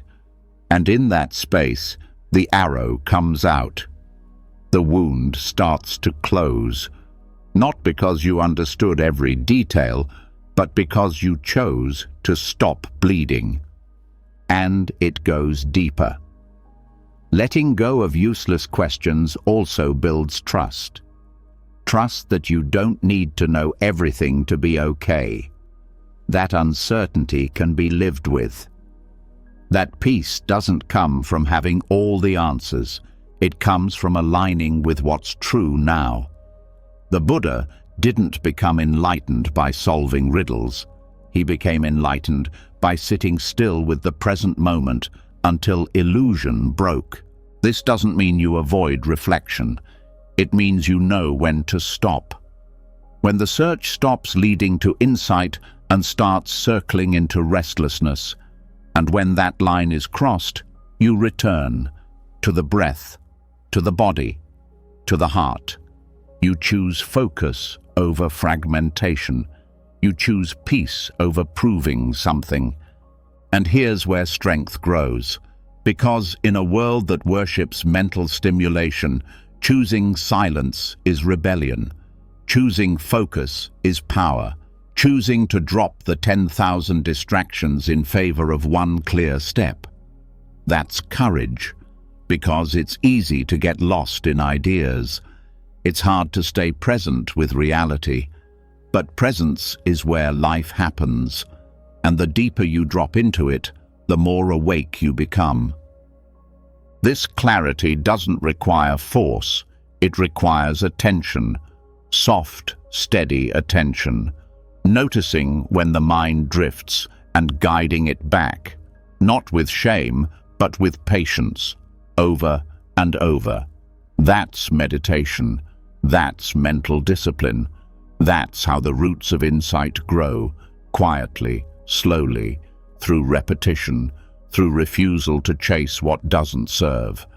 The poison arrow also teaches compassion for yourself, for others. Because once you stop getting caught in unnecessary questions, you start listening differently. You stop arguing just to win. You stop analyzing others like puzzles. You begin to meet people where they are, not in theory, but in truth. You start to hear what's underneath their words, the pain, the hope, the silence, and you respond, not with more questions, but with presence. And presence heals more than answers ever will. It doesn't need to explain, it just needs to be there, fully. And that presence comes from letting go of what doesn't matter, from returning again and again to what does. So when the next distraction comes, the next spiral, the next, "Why did this happen?" Pause. Ask yourself, does this question move me closer to freedom? Or is it another arrow keeping me stuck? And if it's the latter, let it go. Gently, like setting down a heavy bag you didn't know you were carrying. Because the truth is, you don't need every answer. You need focus. You need clarity. You need space to breathe and move and heal. And that space is waiting beneath the noise, beneath the questions, beneath the need to know. That's where strength lives now, not in knowing more, but in knowing what to drop. And once the poison arrow is dropped, once the endless chase for answers is replaced by steady presence, what begins to surface is a different kind of awareness, one that doesn't move with the noise, one that doesn't rush, one that holds still when everything else pulls. And in Zen, this stillness isn't empty. It's sharp, alive, active in its silence. It's not the absence of movement. It's the presence of full control. And nowhere is that taught more clearly than in the practice of Zen archery. In Zen archery, hitting the target isn't the goal. The real aim is the mind, the focus, the state of being in complete alignment. Every breath, every shift, every draw of the bow is about total awareness. Nothing forced, nothing extra, no trying to impress, no chasing perfection. The arrow is released only when the mind is still, when the breath is true, and when the archer has disappeared into the act itself. That's what makes it powerful. That's what makes it spiritual. Because this is not about aggression, it's about precision born from calm. The modern world teaches the opposite. Move faster, work harder, hustle constantly. But Zen says, stop. Stop rushing toward everything. Stop trying to conquer life. Instead, meet it fully, without flinching. And that meeting only happens in stillness. Not the kind that collapses under pressure, but the kind that rises above it by refusing to be pulled in every direction. Stillness is not the same as doing nothing. It's not laziness or avoidance. It's the deepest form of engagement, because it means your mind isn't scattered. It's all here, focused, awake. The kind of stillness taught in Zen is like standing in the center of a storm, not because the storm disappeared, but because you've stopped running from it. You've become the calm it can't touch. In Zen archery, there's no rush to shoot. The bow is drawn slowly. The breath is watched. The heartbeat is felt. And only when everything aligns, not through force, but through presence, does the arrow release. And when it does, it flies effortlessly, accurately. Not because it was pushed, but because nothing interfered. That's the lesson. Remove interference. Let what's natural move without tension. This kind of stillness must be trained. It doesn't come from thinking about peace. It comes from building a relationship with silence, with your body, with the now. And Zen archery becomes the metaphor for everything else. Your conversations, your reactions, your choices. Each moment becomes an arrow. Will you release it from stillness or from chaos? In daily life, this stillness looks like pausing before reacting, breathing before speaking, noticing the rise of anger but not grabbing it, feeling fear but not letting it speak for you. Stillness gives you space between the stimulus and the response, and in that space you regain control, not of the world, but of yourself. Most people believe power is loud, but the most powerful presence is the one that doesn't need to speak to be felt. Stillness doesn't broadcast itself. It doesn't beg for validation. But when it enters a room, it changes the energy. People lean in, they listen more, they feel something different. That's what happens when you become fully present, when your mind is no longer leaking energy in every direction. Zen teaches that every action can be meditation. Washing a bowl, walking a hallway, drawing a bow. The task itself is not the point. It's the quality of attention you bring to it, the stillness behind the action. And the more you practice this, the more you notice how often you're not actually here. How often the body is in the room, but the mind is spinning somewhere else. That split is where peace disappears. Stillness stitches the pieces back together. And here's the thing, stillness isn't always comfortable. When the noise fades, you start hearing everything you've been avoiding, the restlessness, the fear, the buried thoughts. But this is where growth begins. Because when you stay instead of running, the silence stops being threatening. It becomes a mirror. And in that mirror, you see clearly. And from that clarity, strength rises. The mind in stillness becomes like a clear lake. It reflects everything, but it clings to nothing. Emotions come and go, thoughts rise and fall, but nothing disturbs the depth. That's not the absence of feeling, it's mastery of it. You still feel, you still care. But you're not drowning. You're rooted, grounded in awareness. And this training doesn't require a bow. It requires attention. When you eat, eat slowly. When you speak, listen before you respond. When you walk, feel your feet. When you rest, truly rest. Each moment is an arrow. If you release it with awareness, it lands clean. If you release it in distraction, it misses, and you spend your life chasing after where it went.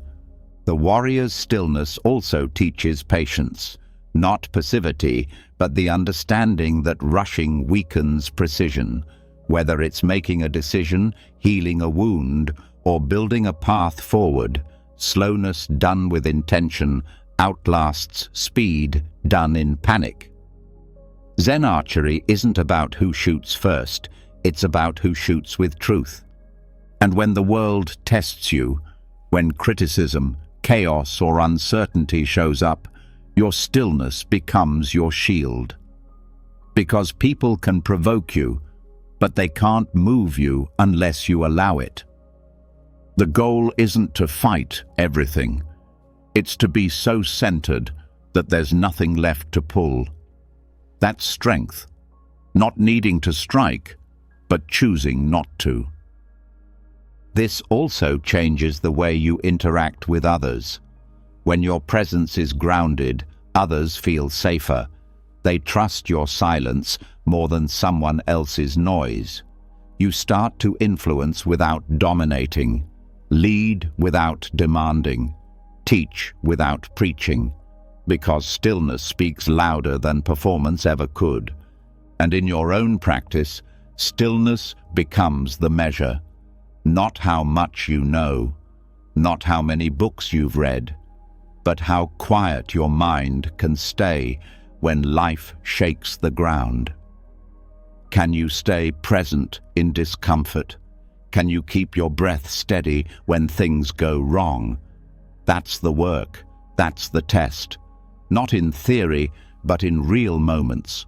Confrontations, deadlines, grief, loneliness. That's where the arrow is drawn. And the way you respond shows how deep the training has gone. Stillness also teaches you to let go of outcome. In Zen archery, the goal is not to hit the target. The goal is to become the kind of person who can shoot with presence, who can release without attachment. That lesson extends to everything. You do your part. You show up fully, but you don't cling to the result. Because when the arrow leaves your hand, it's already out of your control. You trust the process, and then you bow. This kind of trust changes your relationship with failure. It stops being something to fear. It becomes feedback, a reflection, not of your worth, but of where your attention slipped. And instead of collapsing, you return to stillness, to form, to breath. You begin again. That's the quiet strength of the path, never needing to be perfect, only committed to presence. And when you live this way, life simplifies. The need to prove fades. The rush to win disappears. What's left is depth. A kind of presence that doesn't wear out, that doesn't need caffeine or adrenaline to stay awake, that doesn't fall apart when plans change or people misunderstand you. You carry the same stillness through joy and sorrow, success and failure. That's the warrior's stillness. Not a blank stare, not emotional flatness, but a depth of presence that can hold intensity without losing clarity. a silence that can hear what words miss, a calm so steady it becomes contagious. And it starts in small moments. Returning to the body, returning to the breath, noticing the urge to speak and choosing to wait, noticing the tension and choosing to breathe, over and over, until that stillness becomes second nature, until that silence stops feeling empty and starts feeling like home. This is the training, not just for monks, not just for warriors, but for anyone who wants to live with intention instead of reaction, who wants to move through life like a bow drawn with care, focused, grounded, alive. And once the warrior learns stillness, once silence becomes sharper than noise and presence steadier than reaction, something even more subtle begins to unravel beneath the surface. Not a sound, not a thought, but a deeper identity. One that's been quietly shaping every action, every reaction, every story. It's the self, the label, the inner character we've all been taught to build and defend. And now, the path takes a sharp turn. Not toward becoming more, but toward unlearning. Not toward finding a bigger identity, but toward dissolving the one that was never real. This is where Buddhism turns everything upside down, revealing a freedom most never find. The freedom from self. From the very beginning, identity gets assigned, first by others, names, roles, expectations, and then by ourselves, slowly building a mental image of who we are based on what we've done, how people see us, what we've gained or lost. That image becomes armor, and that armor becomes prison, because every time it's threatened by failure, by rejection, by change, the entire structure shakes. And most people spend their lives holding it up, patching the cracks, defending the illusion. But Buddhism teaches that this self we protect doesn't actually exist in the way we think it does. It's not a solid thing. It's a collection of memories, labels, preferences, and roles, none of which are stable, none of which define the core. And yet we cling to them, suffer for them, feel shame over them, because the idea of being nothing terrifies us more than any pain. This is where the real strength begins to build, not in fixing the self, but in letting go of the belief that you are that self. Because shame only sticks when there's a self to wound. Guilt only grows when it has a me to punish. Doubt only circles when it believes there's someone who must prove their worth. But when the self is seen as a concept, those emotions lose their grip.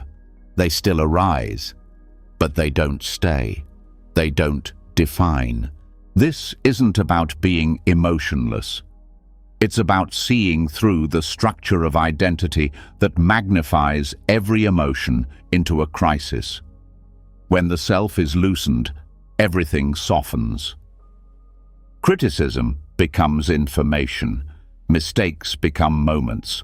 There's no I to defend, only presence to return to. And that presence doesn't need identity to exist. It simply is. In meditation, this becomes clearer. You sit, thoughts come, feelings rise, memories appear. But who do they appear to? Who is the one watching? That silent awareness, that ungraspable space behind all the noise, that's closer to truth than any personality trait or label you've carried. The more you observe, the more you realize you are not your thoughts. You are not your emotions. You are not your name or your story or even your face in the mirror. You are the space they move through. Unlearning the self doesn't mean disappearing.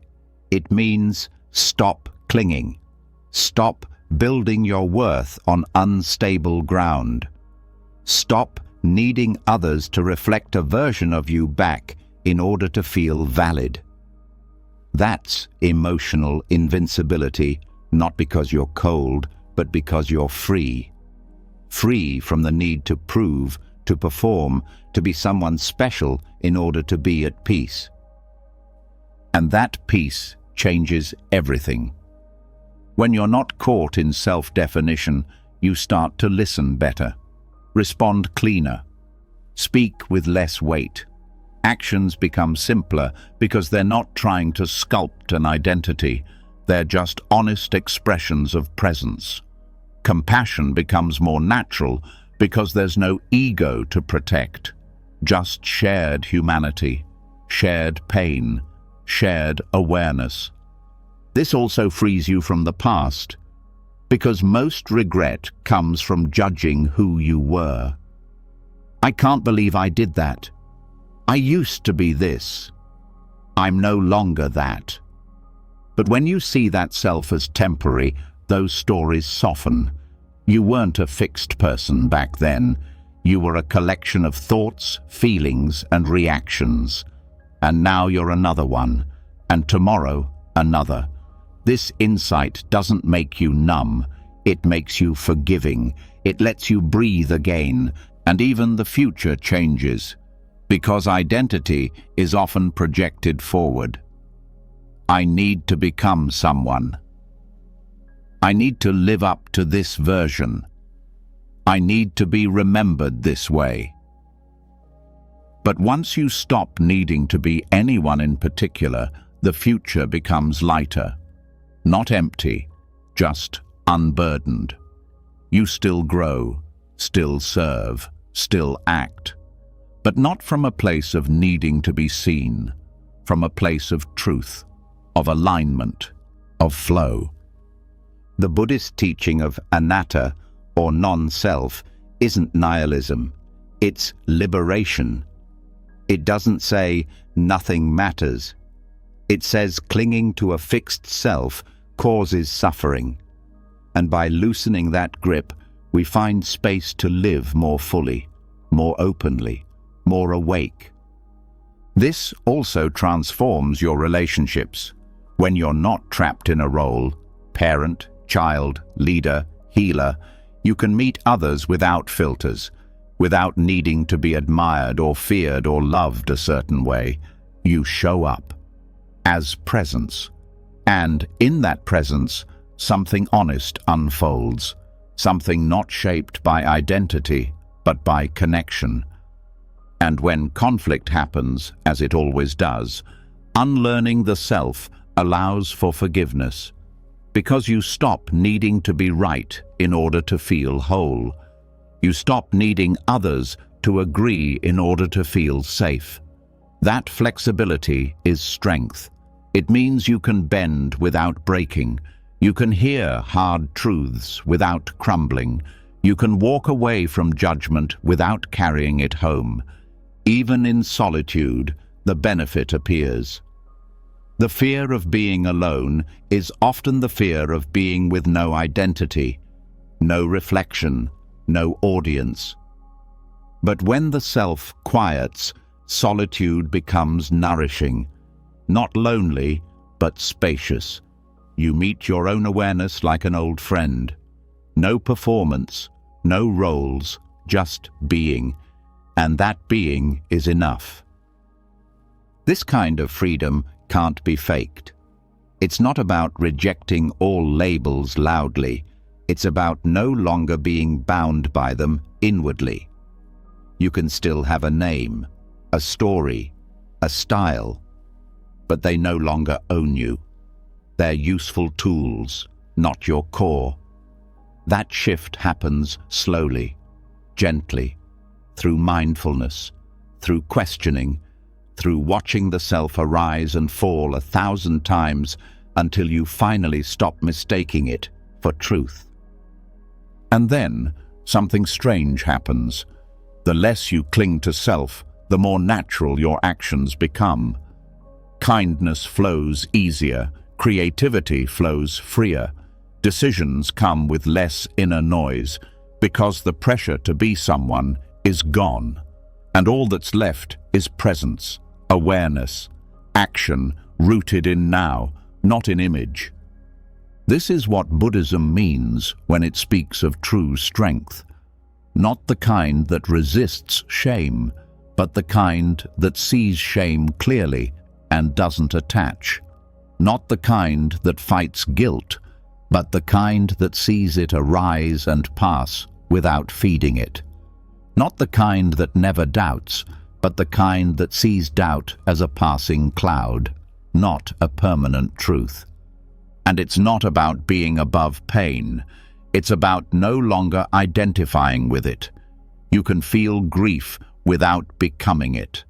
You can feel anger without being consumed. You can feel joy without trying to trap it, because you're no longer the one riding the wave. You're the ocean underneath. This doesn't mean the work ends. The self will keep rising. It's sneaky. It wants to reappear through pride, through comparison, through subtle self-importance. But now you know the game. You catch it. You smile. You return to breath, to now, to what's real. This return is the path, over and over, unlearning the self, returning to presence, moving from that space without attachment. And in doing so, you find a kind of emotional invincibility that doesn't need armor, doesn't need applause, doesn't need anything but clarity. You are not your name, not your trauma, not your titles. You are what notices them all. And once the grip of self begins to dissolve, once the mind no longer builds its worth around shifting roles and fragile identities, something even deeper becomes clear. It's not just who we think we are that shapes our experience. It's what we think we see.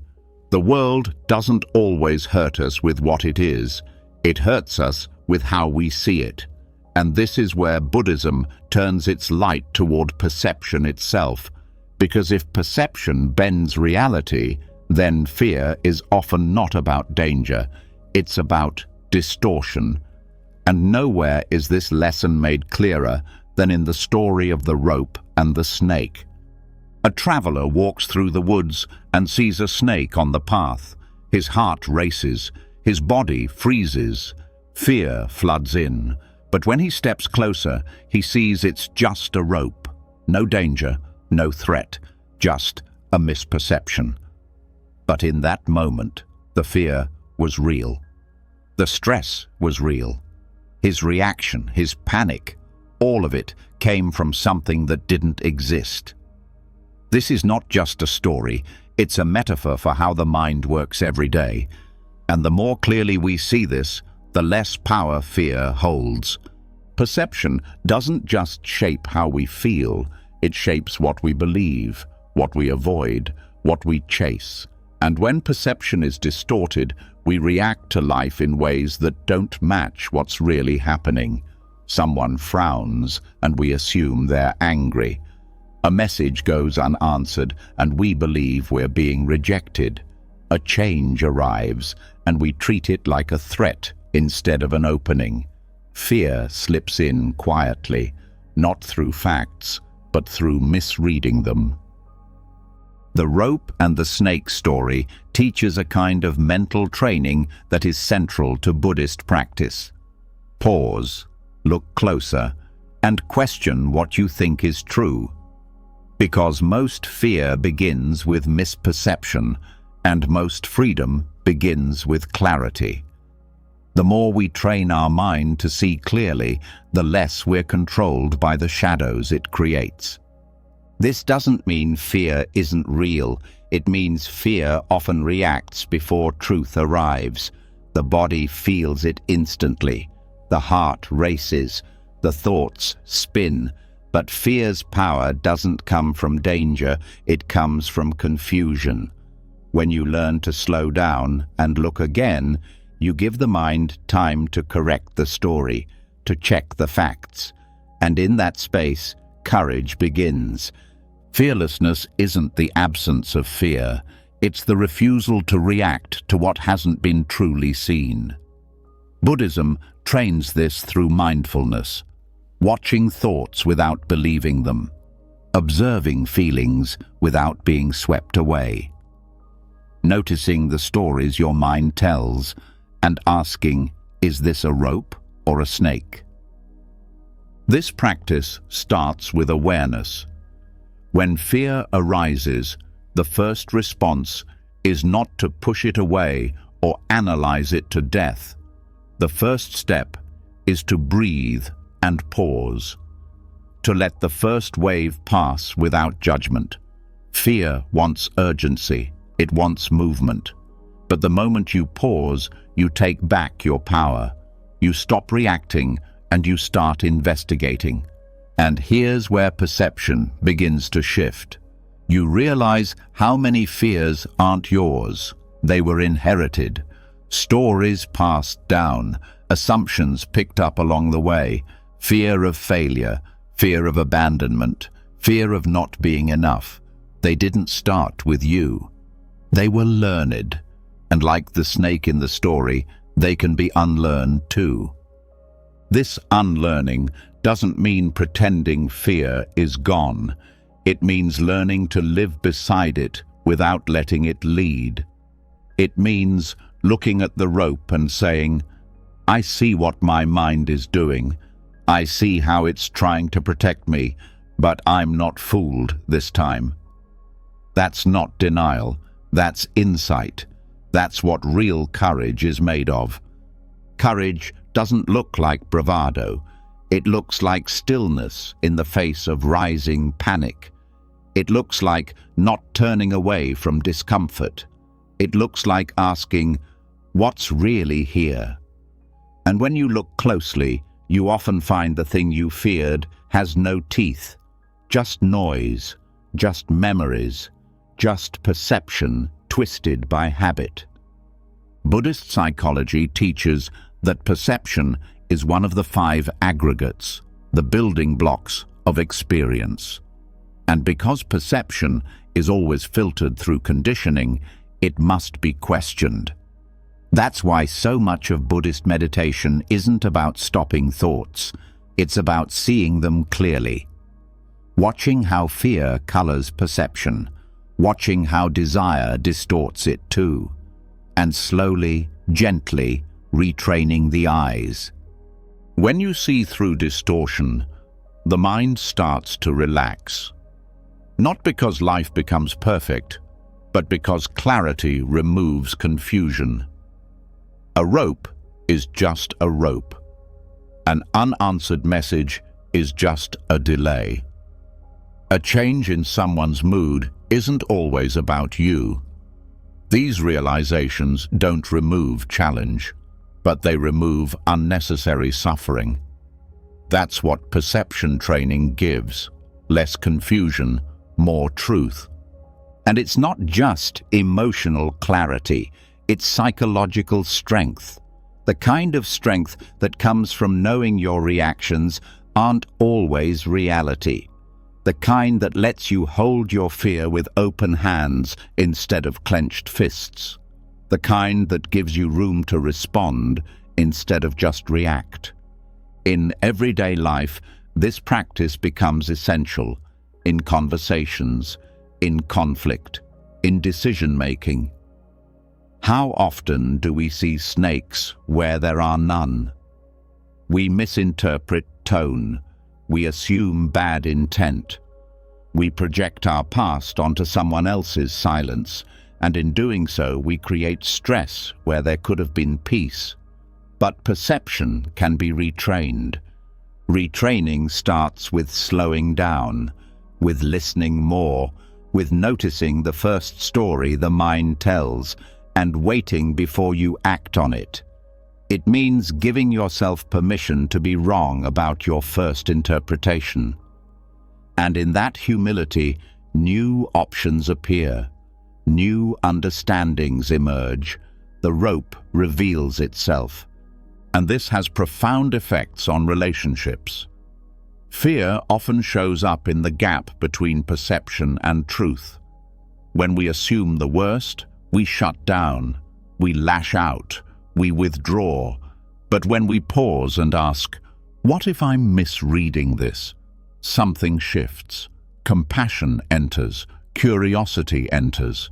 We stop defending and we start connecting. This also builds inner confidence. Because the less fooled you are by your own fear, the steadier you become. You stop needing every situation to be safe before you feel okay. You start trusting your ability to meet life with awareness instead of anxiety. That's not perfection, that's power.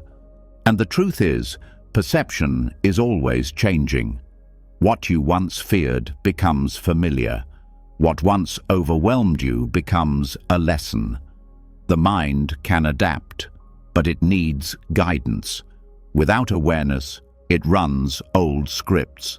With awareness, it updates. That's the work. Not to force perception into something ideal, but to align it closer to reality. The rope and the snake also teach presence, because distortion often lives in the future or the past. We see snakes not because they're here, but because something from before tells us to expect them. But the rope, it's right here, now, and when we stay present, the mind doesn't need to predict, it can just observe. And in observation, fear softens. This kind of clarity also allows for quicker recovery. Fear may still arise, triggers may still appear, but you catch them sooner, you come back faster, you don't spiral as long, and every time you return to truth, your strength grows. Quietly, steadily, like light returning after a storm. The Buddhist path isn't about becoming fearless in the sense of never feeling afraid. It's about developing the wisdom to know when fear is real and when it's just a rope. That wisdom is built in silence, in stillness, in patient investigation, and the more you build it, the more freedom you gain. Because freedom doesn't always look like joy. Sometimes it looks like not panicking. Sometimes it looks like staying steady when the old story starts playing again. Sometimes it looks like saying, I don't know if this is a rope or a snake yet, but I'll find out. And in that space, the mind opens, the breath returns, the reaction softens, and you get to choose your next step instead of being pulled by fear's first impulse. This is perception training, not to remove all fear, but to build the strength that keeps fear from driving, to become more honest with yourself, to stop confusing the first thought with the final truth, and to let each moment teach you how to see a little clearer than before. And once the rope is seen for what it is, once perception clears and fear loses its hold, a new question begins to rise from the quiet. If clarity brings peace, why does restlessness still return? Why does the mind, even after seeing through illusion, keep searching, grasping, reaching? Because fear isn't the only force that distorts the present. Craving does too. The ache for more. The tension of not enough. The itch to escape what is and chase what could be. This is where the next layer of practice begins, not in silence, but in fire, in the furnace of frustration. In Buddhism, craving is called tanha, thirst. It is the engine of suffering. Not because wanting is bad, but because the kind of wanting that never rests keeps the mind spinning in circles. It tells you, once I get this, I'll feel okay. Once they respond, I'll feel whole. Once this changes, I can breathe. But the truth is, even when the craving is fulfilled, it's never enough. Satisfaction flickers, then disappears, and the mind moves to the next thing, always forward, never still.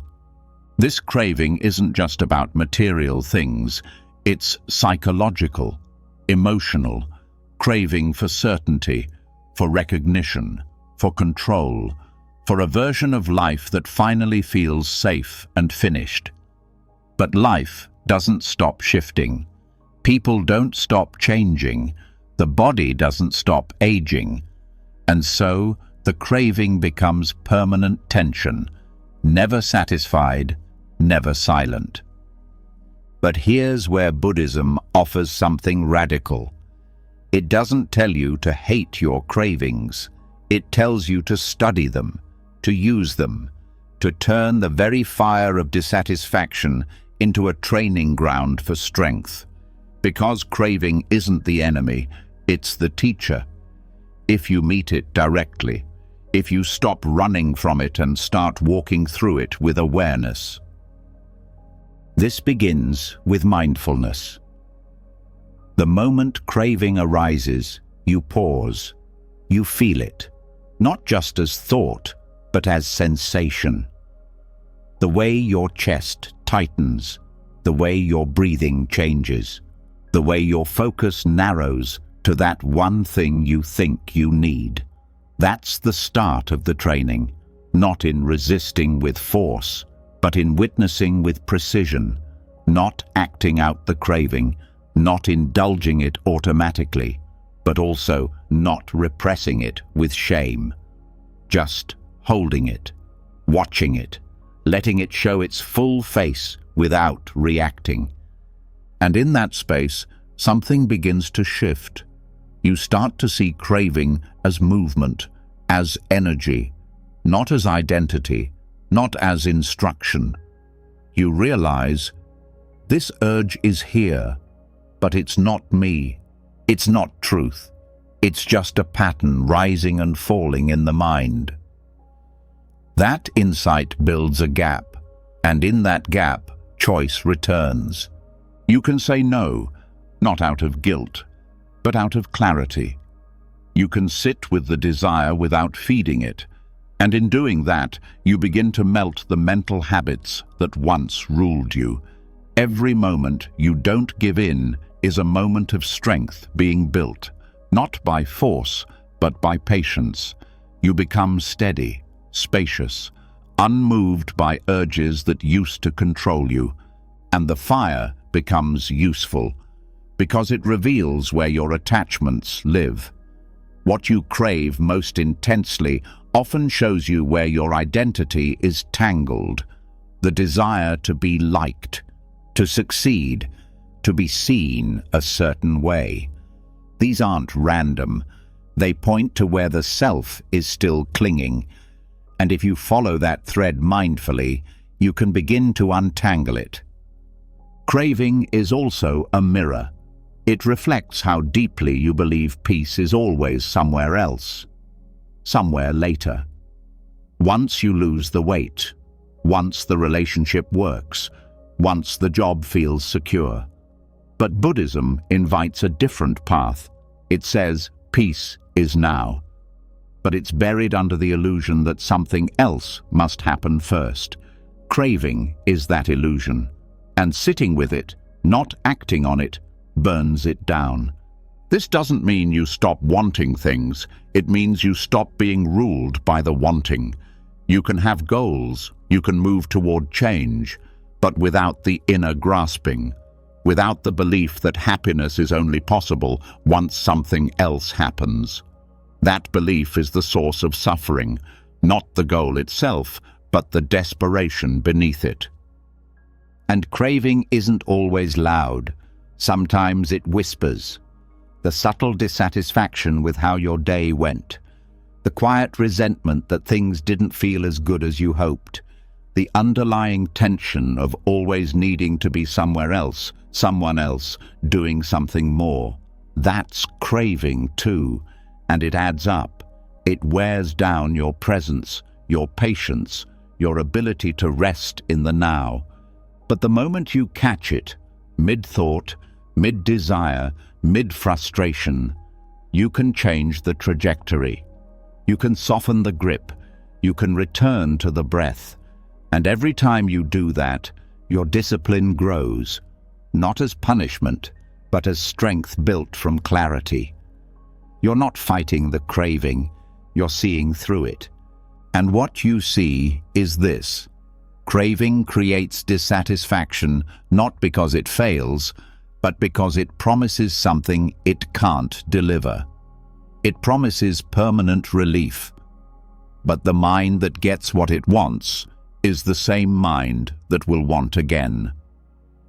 So Buddhism doesn't chase relief, it trains presence, so that peace isn't conditional, so that you're not dependent on the world matching your preferences to feel okay. This also shifts how you handle pain, because often craving arises as escape, wanting to feel different, to distract, to numb, to avoid. But when you learn to stay with discomfort, to not reach for the usual fix, you start to build a different kind of resilience, the kind that doesn't come from changing what you feel, but from being able to hold what you feel without breaking. And over time, this changes your nervous system, your stress response, your emotional patterns, because every time you sit with craving without reacting, you send the body a new message. I'm safe here. I can stay. I don't need to run. That message rewires everything. It builds a groundedness that no achievement or relationship can give, because it's not built on having, it's built on letting go.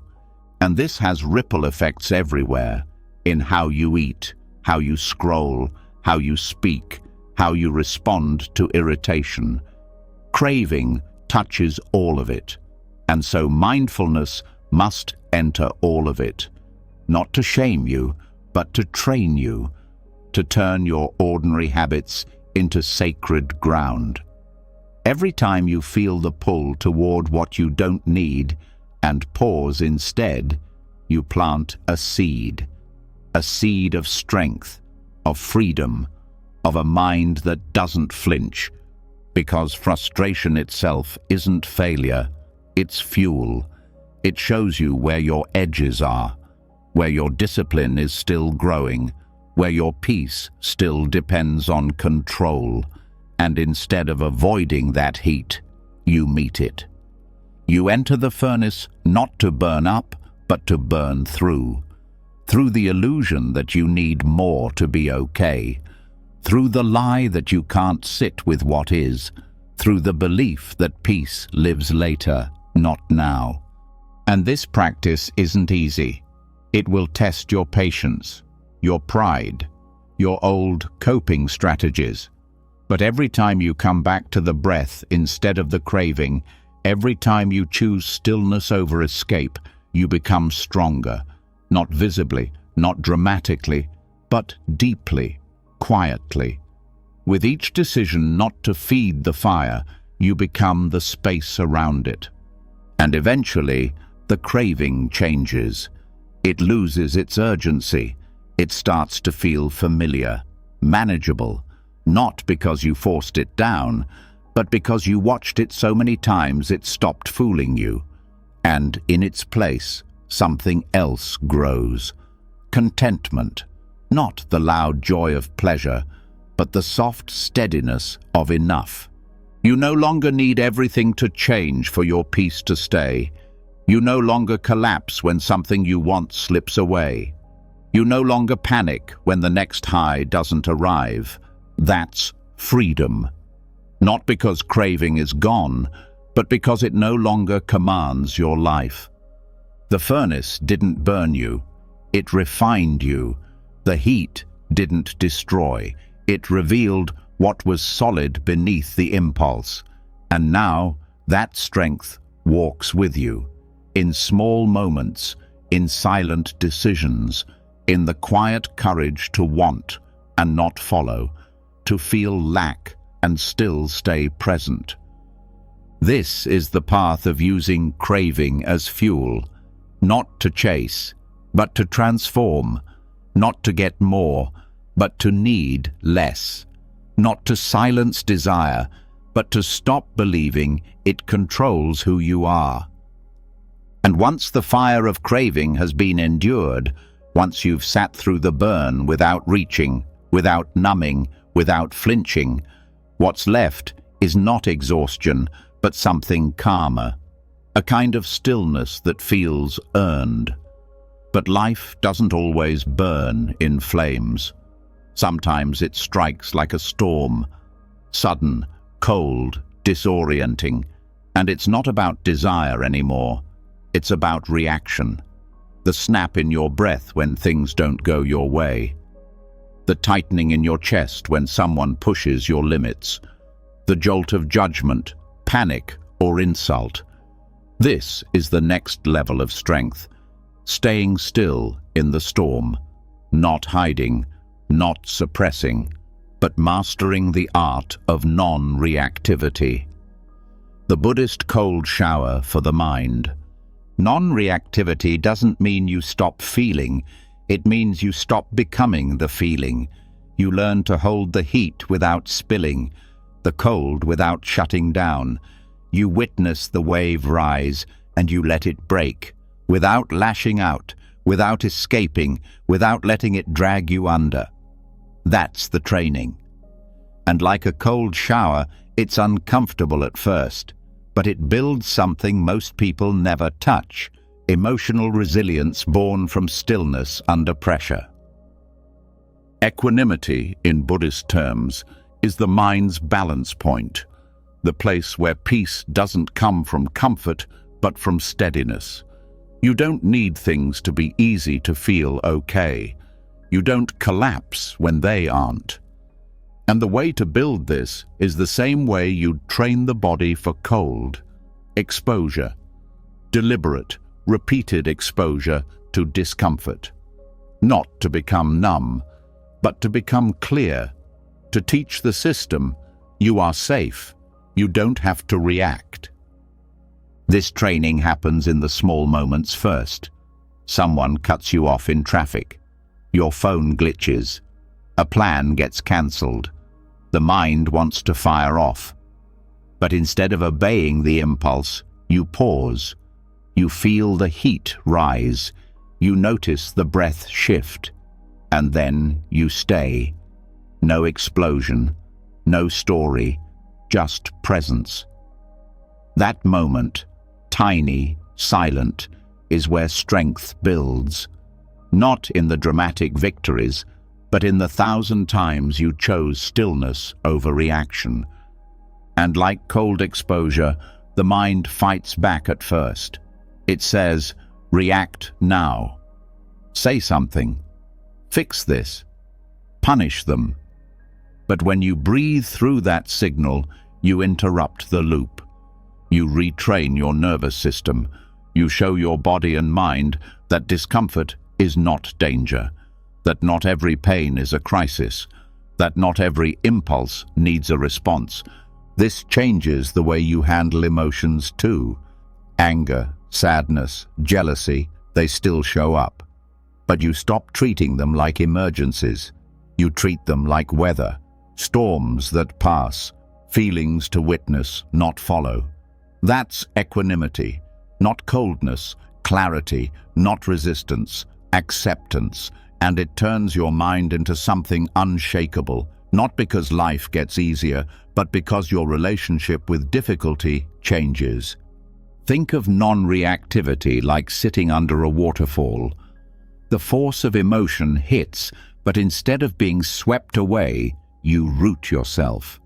You feel it fully, but you don't lose yourself in it. And the more you practice this, the more natural it becomes. Eventually, the waves lose their power, not because they're smaller, but because you're deeper. This is why Buddhist monks train in silence, why they walk slowly, why they bow, eat, and move with deliberate attention. It's not for show, it's training. Each moment becomes a chance to feel a rising urge and not follow it. To notice impatience and breathe through it. To meet irritation with stillness instead of speed. The outer calm reflects the inner one, built through repetition, not accident. And this training isn't limited to monasteries. It's for everywhere, in your work, your home, your relationships. Because the world will test your edges. People will misunderstand you. Events will shake your plans. Emotions will rise fast. But if you've built the capacity to pause, to feel without obeying, you stay steady. You become the calm in the room. This doesn't mean you tolerate injustice or swallow your voice.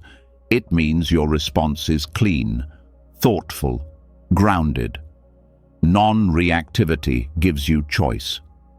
The ability to decide what serves instead of reacting from what hurts. It breaks the habit of exploding or collapsing. It creates space between trigger and action, and in that space, freedom lives. One of the most powerful teachings in Buddhism is that we don't suffer because of what happens, but because of how we react to what happens. The event passes, the reaction lingers, it repeats, it digs in. But when you train the mind not to cling to every emotion, not to chase or resist every wave, the suffering softens. You feel everything, but you carry none of it longer than needed. Even the body responds. When you stop reacting automatically, your nervous system learns that stillness is safe. The stress cycle shortens. The breath deepens. Your baseline calm increases. This isn't theory, it's physiology. Reaction burns energy. Stillness stores it. That's why people who train in non-reactivity feel different. Not just emotionally, but energetically. Their presence isn't loud, but it's solid. And you don't need hours of meditation to start. You just need the next moment, the next irritation, the next tension. When it comes, pause, breathe, feel the reaction rising, and choose not to feed it. Watch it like a scientist, label it without judgment, let it pass. That's the rep, that's the cold shower. Every time you do it, the mind becomes less reactive, and the space inside you becomes larger. This also changes your sense of identity, because so much of who we think we are is built from reaction. I'm an angry person. I'm anxious. I'm sensitive. But when you stop reacting, you start questioning those labels. You realize, I'm not my impulse. I'm not my mood. I'm not this wave of emotion. I'm the space it's moving through. That realization is not just insight, it's liberation. And the more you practice, the more surprises come. Things that used to shake you, don't. People who used to trigger you, don't. Not because they changed, but because you did. You became less available for chaos, less hooked by drama, less reactive to things that used to steal your peace. That's not ego, that's freedom. Even the practice of watching the breath becomes a tool here, because the breath is always neutral. It doesn't judge, it doesn't argue. When you return to it, you return to a space untouched by the story. That's why it's the anchor, the cold water for the mind, the reminder that underneath all of this, you are still here, still aware, still calm. And eventually, you stop fearing discomfort. You stop fearing emotion, because you've trained with it, sat with it, passed through it without acting on it. And once you know you can do that, you walk differently. Not with arrogance, with peace, a peace that isn't shaken by every storm, a peace that doesn't need silence to exist, but creates it. This isn't perfection, it's practice. There will be moments you react. That's okay. You return, you breathe, you learn, and slowly your baseline changes. The default becomes calm, the response becomes choice, and the storm passes through you instead of pulling you into it. This is the strength of non-reactivity, not flashy, not dramatic, but life-changing. Because in a world constantly triggering, pushing, and pulling, being still is the most radical thing you can do. And after enough time in the cold, after sitting through the shock of discomfort without reacting, without running, something else begins to grow underneath the skin. Stillness that doesn't tremble. A kind of quiet that's not passive, but powerful. A presence that no longer flinches when pressure rises or when life tests your edges. This is not numbness. It's not distance. It's something deeper, more grounded.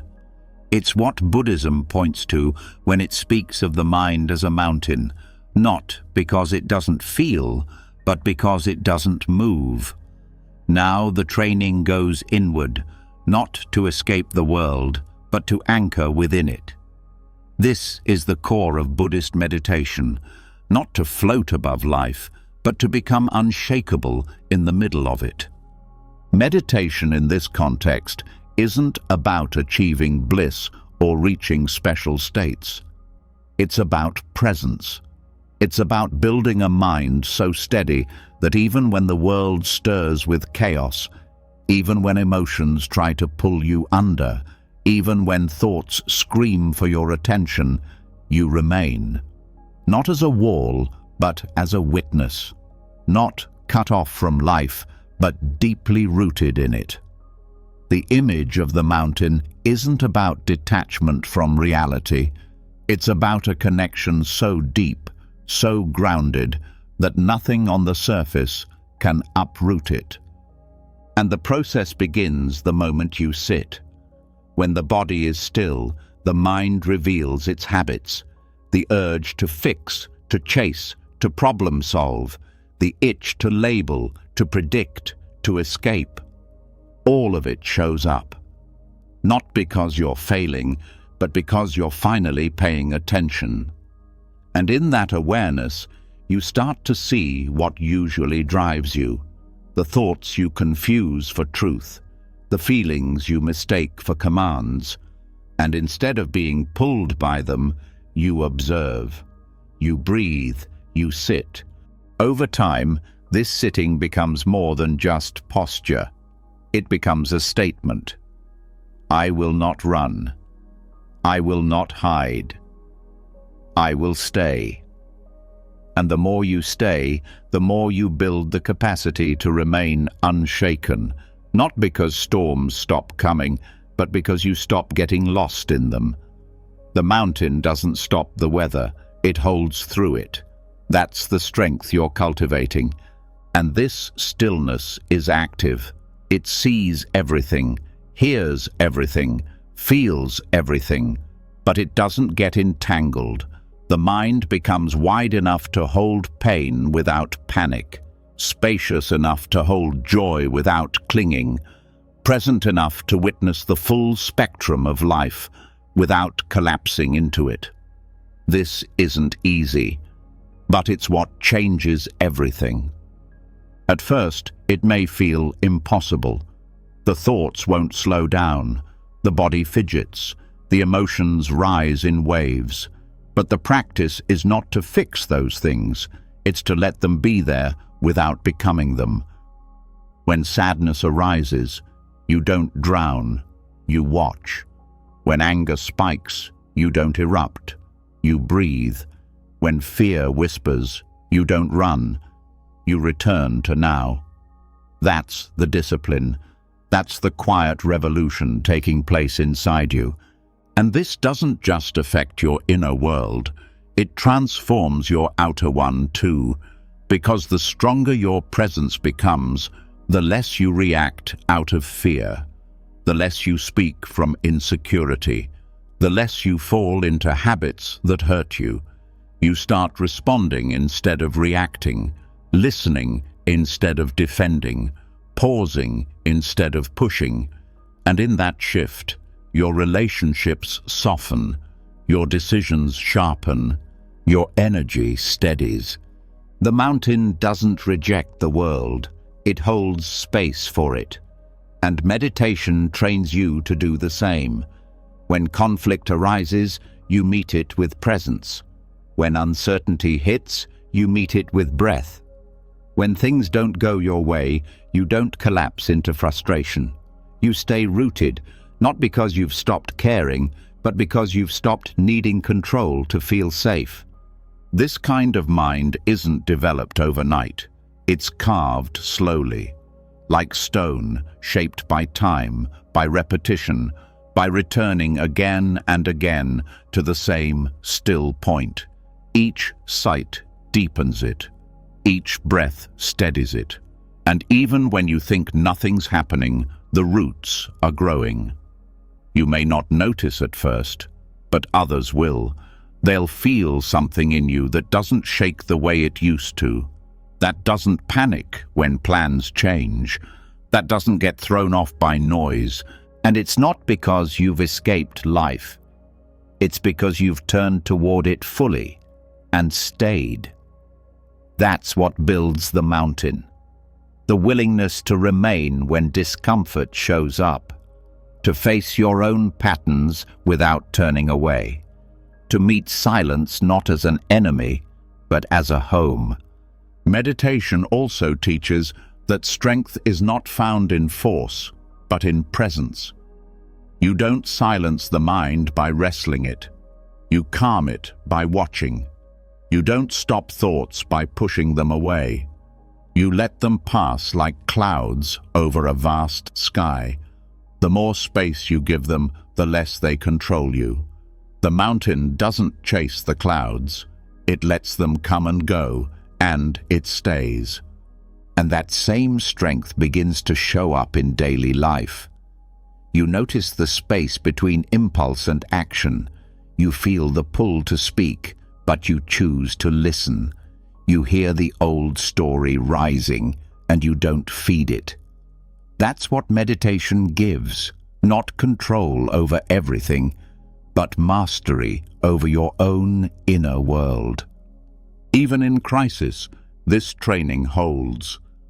When grief hits, when fear returns, when everything feels like too much, you don't have to pretend you're okay.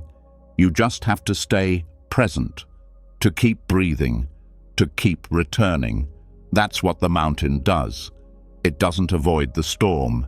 It faces it, and it holds. And over time, meditation becomes more than a practice. It becomes a way of being. You don't have to sit in silence to be present. You bring the mountain into every interaction, into traffic, into meetings, into hard conversations, into heartbreak. You begin to live from that place, from presence, from depth, from a quiet that doesn't ask for attention, but radiates stability. And this depth becomes a refuge. When life is loud, you return to breath. When thoughts race, you return to stillness. When others react, you respond from center. And you begin to see how much suffering is optional, how much chaos comes not from life, but from our refusal to pause before we move, from our habit of reacting before we breathe. Meditation breaks that habit. It rewires the nervous system to wait, to witness, to stay. And in doing that, it creates a mind that doesn't need to be perfect to be peaceful. A mind that doesn't need answers to feel whole. A mind that is no longer pulled by every passing emotion, but anchored in the now. This isn't passive peace, it's active presence. And it's built through every sit, every breath, every time you close your eyes, not to escape, but to see more clearly, to feel more honestly, to respond more wisely. That's the path, and it's not far away. It's one breath deep, over and over, until the storm no longer controls you, until the world can shift and turn and roar, and you stay right here, still, grounded, awake. This is the mountain that watches. And once the mind becomes a mountain, once presence becomes strong enough to hold still through storms, the next challenge is not how to withstand chaos, but how to stop inviting it. Because even when the world quiets, the noise inside doesn't always follow. It clings to stimulation, to options, to endless things that feel important. And slowly, silently, that noise steals the strength that was just built. This is where the deeper work begins, not by adding more, but by choosing less. Voluntary simplicity isn't just about a lifestyle, it's about mental freedom. It's the art of removing distractions, not to live with lack, but to make space for clarity, focus, and real peace. In Buddhist practice, simplicity is not deprivation, it's design. The monastic codes that guide monks and nuns aren't punishments, they're tools. Fewer belongings mean fewer decisions. Fewer decisions mean fewer mental loops. Less clutter outside equals less chaos inside. The whole system is built to reduce unnecessary friction, not because comfort is wrong, but because simplicity reveals what actually matters. What remains when the rest is stripped away isn't emptiness, it's strength. The mind is not naturally quiet. It pulls toward choice. It wants variety.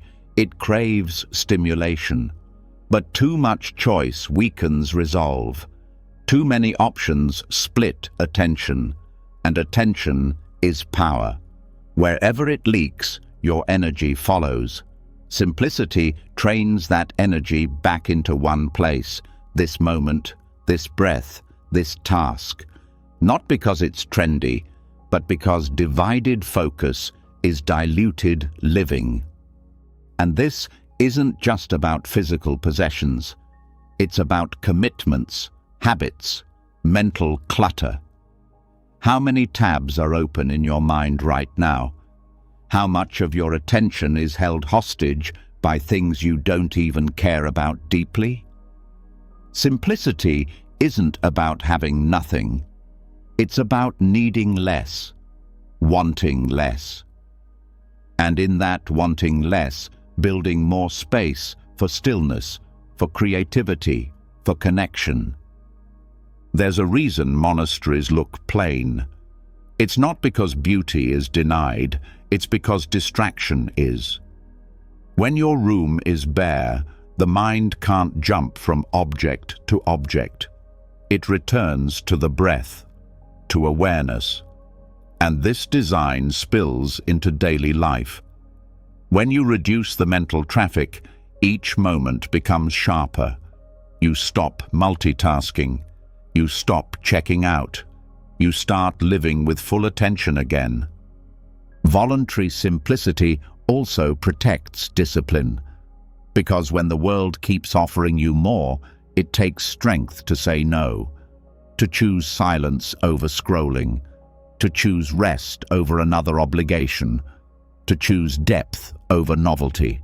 And every time you do, you reinforce your inner clarity, not out of denial, but out of knowing the cost of overstimulation, the cost of always reaching for something new while the present moment waits unnoticed.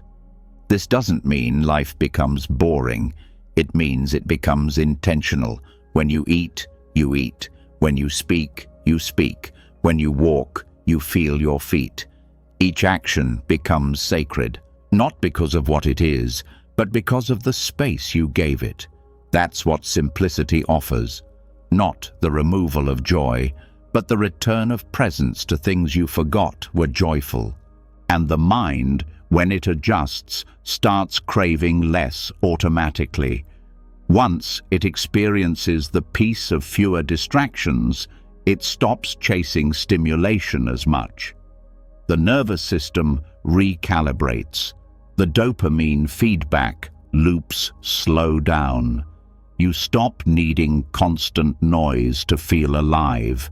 And in the quiet, you realize that most of what you thought you needed was only blocking you from seeing what was already here.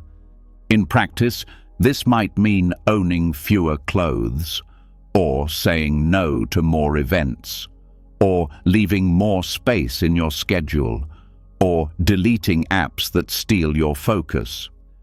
But beneath all that, the real simplicity is internal. It's how many identities you carry, how many expectations, how many mental checklists you run every hour. When those drop, what remains is clean, focused, grounded. Even monks who live with almost nothing aren't practicing poverty. They're practicing freedom, because the less they have, the more attention they reclaim. And with that attention, they train, they serve, they reflect, they deepen. That's the core principle. Clear space equals clear mind, and a clear mind is unshakable. But in modern life, simplicity has to be chosen. No one hands it to you. The default is complexity, more notifications, more choices, more noise. Choosing less becomes an act of rebellion, not against the world, but for your own peace. And that choice doesn't have to be extreme. One quiet morning, one unplanned evening, one walk without your phone. Each moment of less is a doorway into more. This also sharpens your values, because when you reduce the noise, what matters most becomes obvious. You stop spreading yourself thin. You stop saying yes to things that don't align. Simplicity becomes a filter, not just for stuff, but for decisions. You ask, does this nourish or distract? Does this add to peace or pull me away from it? And that filter protects your energy like nothing else. And simplicity reveals another gift, contentment. Not the kind you force, the kind that arrives when there's space for it, when you're no longer comparing, no longer racing, no longer convincing yourself that happiness is one more thing away. In the space left by simplicity, gratitude grows. You start seeing the ordinary as beautiful again. You start noticing the sky, the breath, the texture of silence. This is also why monastic schedules are repetitive. The same meals, the same robes, the same rhythm. Because removing novelty doesn't kill joy. It deepens presence. Without chasing something new, the mind relaxes into what is, and what is becomes enough. In that enoughness, strength grows, not the strength of control, but the strength of not needing to control everything. And you don't have to become a monk to feel this. You just have to practice letting go of the extra, not with harshness, with wisdom. Look at your space, your habits, your mind. Ask what's useful and what's just noise. Ask what you'd keep if your peace was the goal, not your image, not your productivity, just your peace. And let the answers guide you. Maybe you stop checking the news 10 times a day. Maybe you stop chasing the perfect plan. Maybe you stop overcommitting out of guilt. Each time you remove something that scatters your mind, you reclaim a piece of your strength. The kind of strength that doesn't show up in busy schedules, but in grounded choices. And in relationships, simplicity softens things too. You stop needing people to perform. You stop performing yourself. You start valuing presence over perfection, a real conversation, a shared silence, time that doesn't need to prove its worth. That's what simplicity brings, depth, not through intensity, but through consistency. This way of life isn't flashy, but it's powerful, because when you're not constantly chasing, you can finally receive. When you're not buried in complexity, you can finally breathe. And when your mind isn't full of noise, you can finally hear the quiet truth underneath it all, that you don't need more to be whole. You just need space. And when the clutter is cleared, when life is trimmed down to its essence and the mind finally has room to breathe, something strange begins to happen. You stop needing to win every argument. You stop feeling the pull to prove yourself. The urge to react, to defend, to push back at every discomfort no longer feels necessary. Because simplicity hasn't just lightened your surroundings, it's softened the need for conflict. And now, the deeper lesson reveals itself.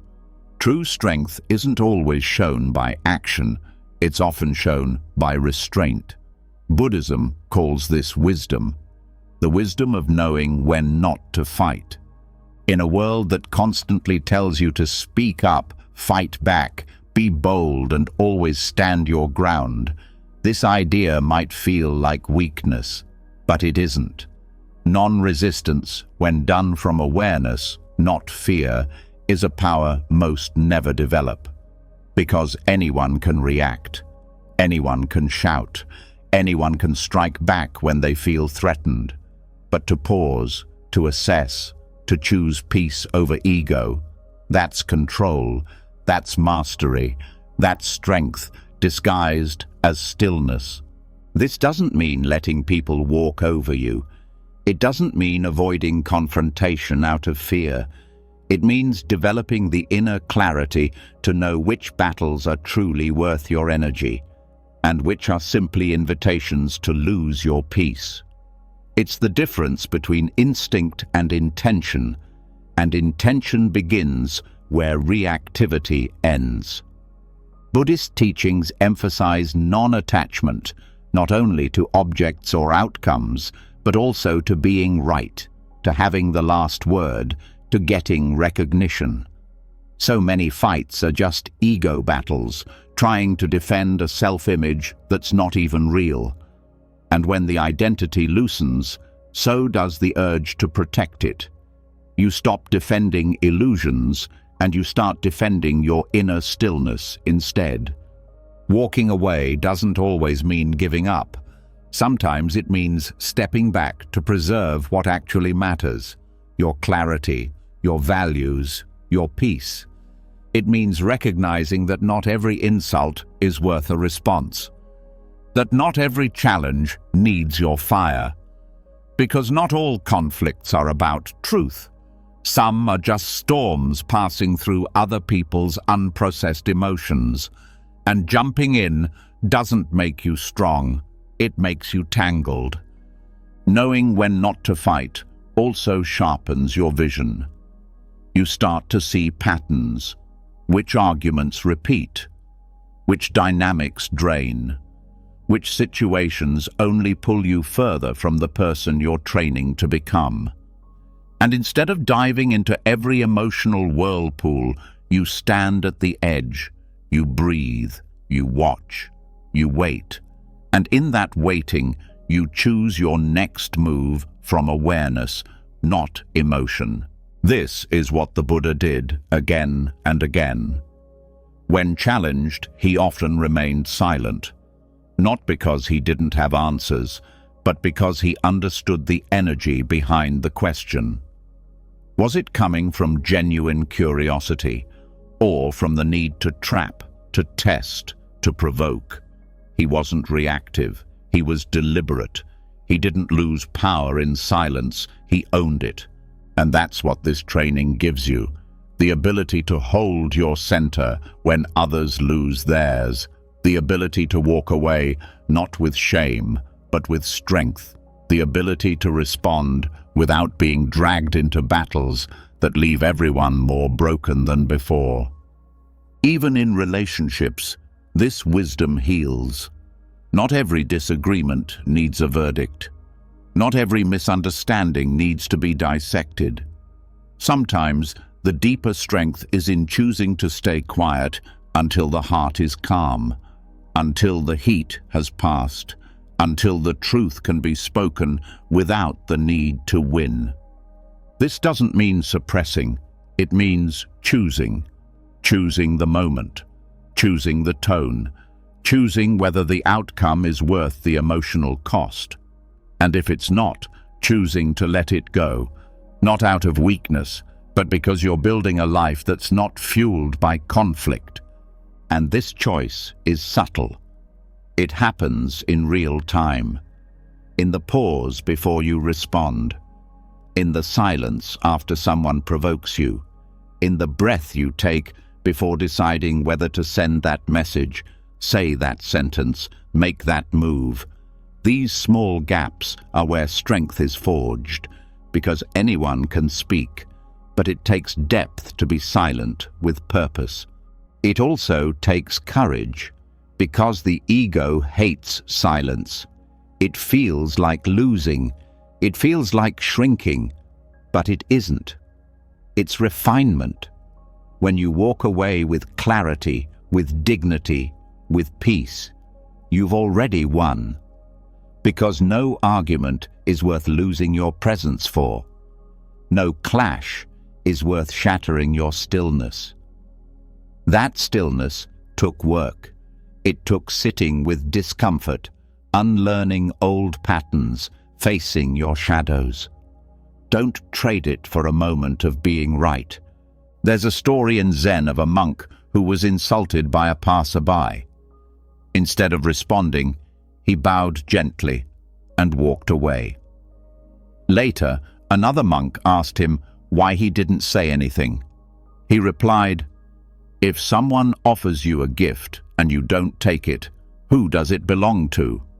That's the principle, not rejection, but non-participation. Let the energy stay where it started. Let the storm pass without opening your door to it. This kind of strength isn't recognized by the world often. It's quiet, invisible, but it builds something unshakable. You become the person who doesn't panic under pressure, who doesn't lash out when misunderstood, who doesn't crumble when others bring chaos. And slowly, people feel it. They stop expecting you to engage in every fire. They begin to trust your calm more than their own noise. And this training must be lived, not just understood, in real conflicts, in real disappointments, when someone blames you unfairly, when someone speaks with cruelty, when someone attacks your character. That's when the lesson is tested. Can you pause? Can you choose stillness over revenge? Can you protect your energy by walking away, not out of fear, but out of love, for your own sanity, for your long game, for the path you're walking? And when you do this, something else shifts. You begin to see how much suffering is recycled, how much conflict is a pattern, not a necessity. And you stop contributing to it. You break the loop. You interrupt the dance. And that interruption is where healing begins, not just for you, but for everyone watching. Because sometimes your silence teaches more than your words. Sometimes your restraint models a new way to respond. Sometimes your refusal to fight becomes a mirror for others to see their own reaction more clearly. And even if they don't see it, you do. You see who you're becoming, and that is reward enough. Letting go of the need to fight doesn't mean you become passive. It means you become precise. You conserve energy for the battles that truly matter, the ones inside, the fight to stay mindful, to stay kind, to stay steady when the world pulls you off center. And that inner battle is lifelong. It requires everything you've learned up to now: clarity, presence, simplicity, stillness, and now restraint. And this isn't about never defending yourself. It's about choosing when and how to do it from a place of strength, not insecurity. Some fights are sacred. Some truths must be spoken. But you'll know the difference, because the voice that speaks from wisdom never rushes, never shouts, never needs to crush the other to stand tall. It simply speaks, and then it returns to stillness. This is the art of strategic retreat, of stepping back to protect what's real, of refusing to lose your peace over someone else's chaos. And in doing so, you build the kind of strength that no insult can shake, the kind of courage that doesn't roar, but endures. And when you've chosen not to fight, when you've stepped back with clarity instead of lunging forward in ego, the space you create doesn't feel like surrender. It feels like freedom. But that freedom, as real as it is, will still be tested, because the world doesn't stop throwing shadows just because you've stopped chasing them. People will still misunderstand you. Some will insult, some will lie, and injustice will still happen, no matter how centered you are. This is where the next layer of strength is built, not in how loudly you respond, but in how deeply you remain untouched. Now the mind must learn what few ever do, how to stay unshaken when the world tries to shake you. Buddhist teachings have long emphasized the need for inner protection. Not walls, not emotional armor in the traditional sense, but a kind of mental training that makes the mind resilient without making it hard. A state of presence so refined that even when someone throws their worst words at you, it doesn't stick. Not because you don't care, but because you know where value lives, and it's not in their judgment. This training begins with redefining what it means to be harmed. Most people believe that an insult is harm, that humiliation is damage, that being wronged automatically means losing peace. But Buddhism invites a sharper question.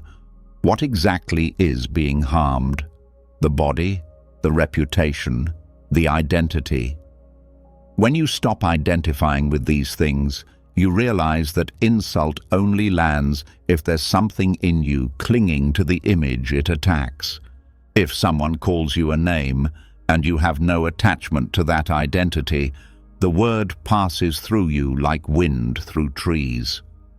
But if you cling to who you think you are, strong, smart, respected, then anything that threatens that self-image becomes painful.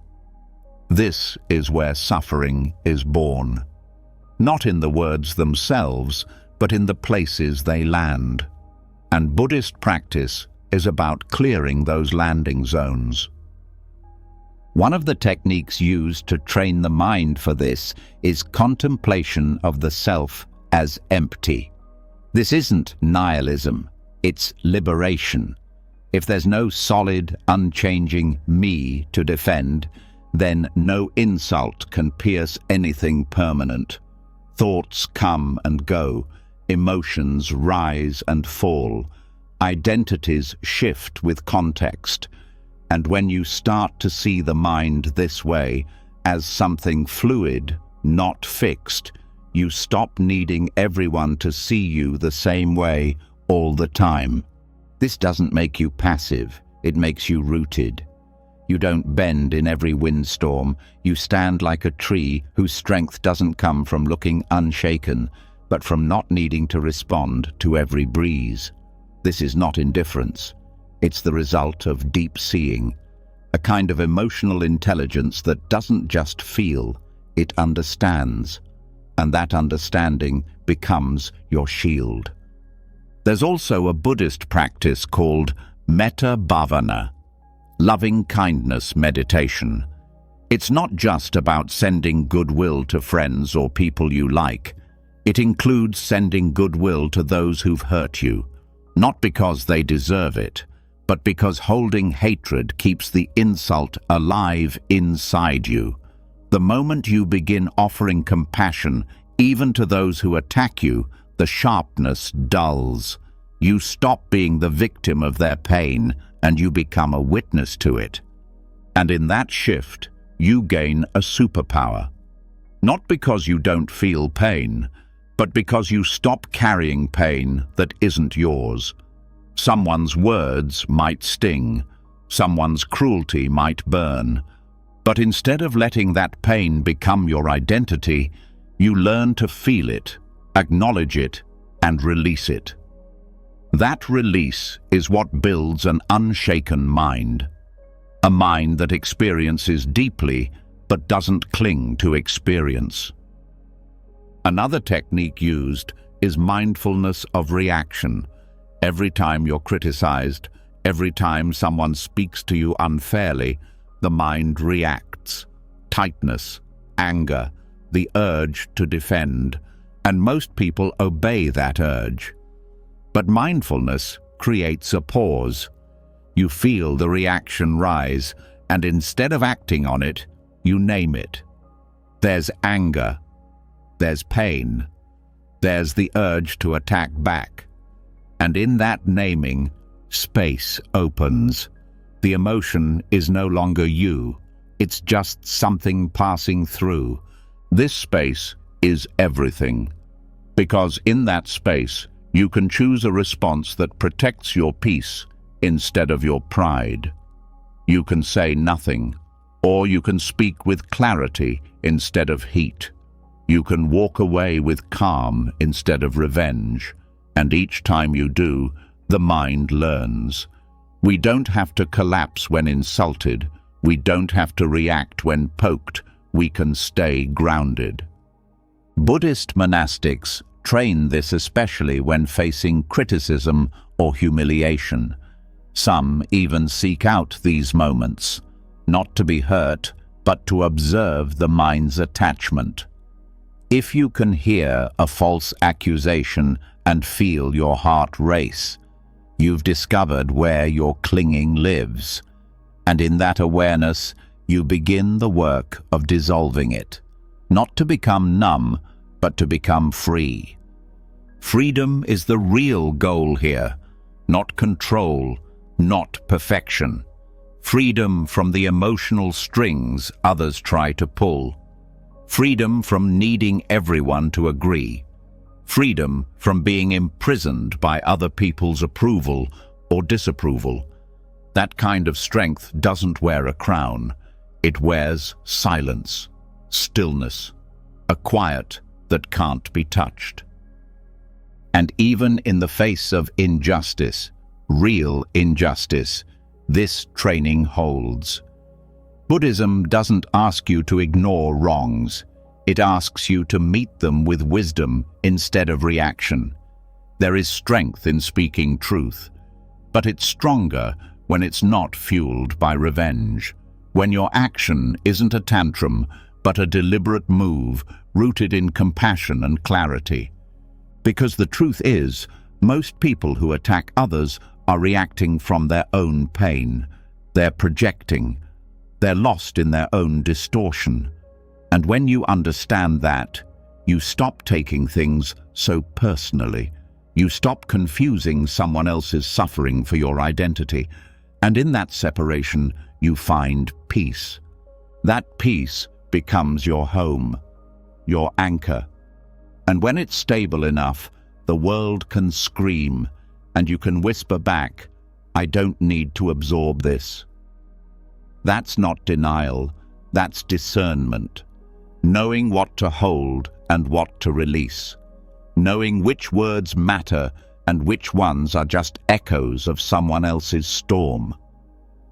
This also transforms how you talk to yourself, because the worst insults often come from within: the shame, the regret, the inner critic. And all the techniques you use to face outer attacks apply here too. You observe, you breathe, you notice the story, and you don't feed it. You return to presence, to what's real, to what's happening now, not what happened years ago, not what could have been, not what others think. Just now. And in this now, there's nothing to defend, nothing to prove. Just breath, just awareness, just the quiet knowing. I am not what they say. I am not what I fear. I am not the roles I play. You are presence, consciousness, the space in which all of this happens, but not the content itself. This isn't an idea, it's a lived experience, and the more you return to it, the stronger you become. Not by building walls, but by realizing you don't need them, because the things that used to pierce you don't land anymore. There's nowhere for them to stick.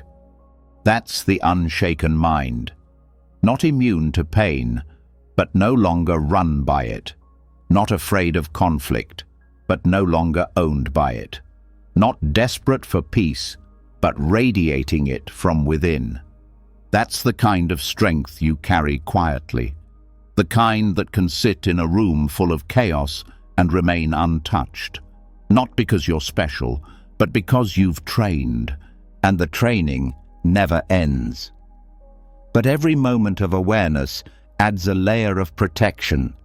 Not a wall, but a space, a clarity, a confidence that says, I know who I am, I know what I value, and no insult, no injustice, no moment of humiliation will take that away. This is not arrogance. It's alignment with what's true, with what's eternal, with the part of you that cannot be broken by words or warped by opinion. That's what you're building. And once the mind has been trained to remain unshaken, once insult, injustice, and humiliation lose their grip, there's something underneath that strength still waiting to be uncovered, a depth that goes beyond calm, beyond stillness, something radiant, not fragile like glass, not heavy like stone, but piercing, luminous, and unbreakable. In the teachings of Vajrayana Buddhism, this is the diamond mind, a state of awareness so clear it reflects all without distortion, so strong it cannot be shattered, and so sharp it cuts through illusion like light through darkness. What you're about to enter now is a different dimension of practice, not just mental discipline, but energetic transformation. In Vajrayana or Tibetan Buddhism, the diamond is not just a metaphor. It's a symbol of the indestructible nature of awakened mind. Called Vajra in Sanskrit, it represents clarity that doesn't blur, power that doesn't dominate, and presence that doesn't fade. The diamond mind is not built through logic or argument. It is forged through experience, through visualization, mantra, and tantric techniques designed to activate the deepest layers of consciousness. This path begins where most others stop, not with silence, but with sound, not with stillness alone, but with form and energy combined. Visualization practices in Vajrayana are not fantasy.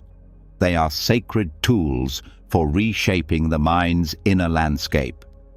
You are not imagining for escape. You are invoking for transformation. Visualizing a deity is not about worship. It's about mirroring. Every quality you see in the deity, compassion, fearlessness, wisdom, is already within you. The practice is meant to awaken it. When a practitioner visualizes themselves as a bodhisattva or a wrathful deity, they are not pretending. They are training the nervous system to hold that energy, to become it. The symbols used, lotuses, flames, weapons, halos, are not decoration. They are precise tools for activating specific qualities in the mind. Every petal means something. Every color, every gesture, every sound has a purpose. They're like keys, unlocking doors most people never knew existed. And mantras, those ancient syllables repeated over and over, are not magic spells. They are vibrational anchors. Their repetition isn't about belief, it's about resonance. The sound of a mantra begins to shape the rhythms of the mind. It pulls thought patterns into alignment. It interrupts noise and installs clarity. Reciting a mantra isn't about escape, it's about return. Return to the deepest part of you that already knows how to stand in fire without burning. The diamond mind is not achieved by avoiding suffering. It's achieved by walking straight into it, with tools that protect you not by shielding you, but by transforming the way you relate to pain. Visualization does this by changing what the mind sees when difficulty arises. Instead of seeing yourself as a victim, as small, as overwhelmed, you see yourself as expansive, illuminated, empowered. You see the qualities of awakened mind already present. And through that seeing, you begin to live differently. In Vajrayana, even wrath has a place.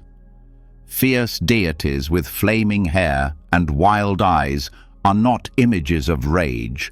They are symbols of fierce compassion, the kind of power that cuts through delusion, not to destroy, but to liberate. When you face fear or ego with that energy inside you, you stop negotiating with doubt.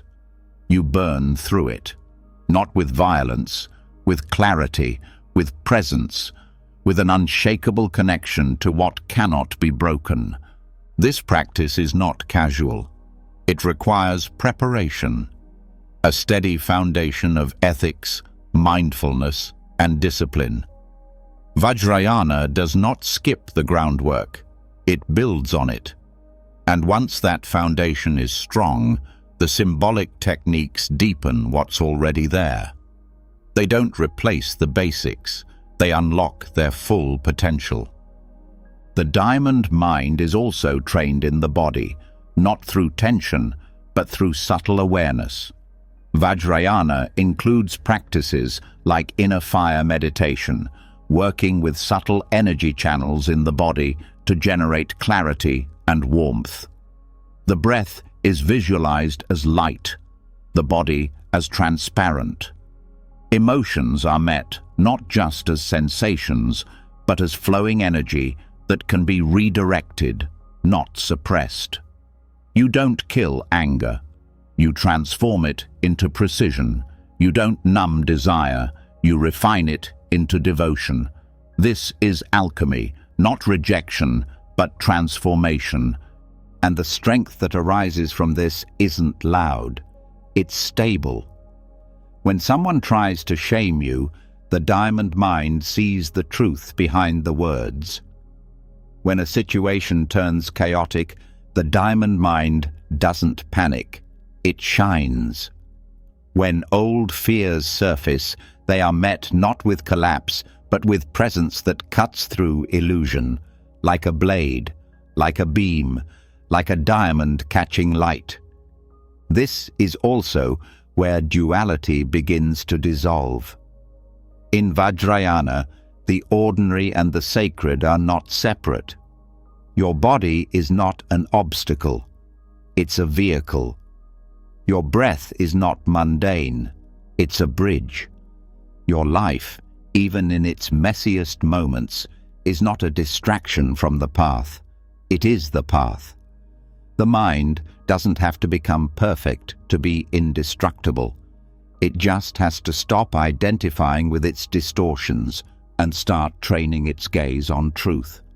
Truth in this tradition is not just awareness of impermanence, it's direct realization of your own nature. The part of you that is not born and does not die, not as belief, but as felt experience.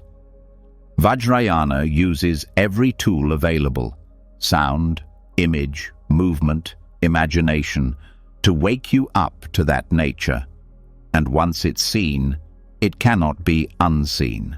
That's what indestructibility means. Not that you won't feel pain, but that your core clarity will not break under it. Even death is viewed differently.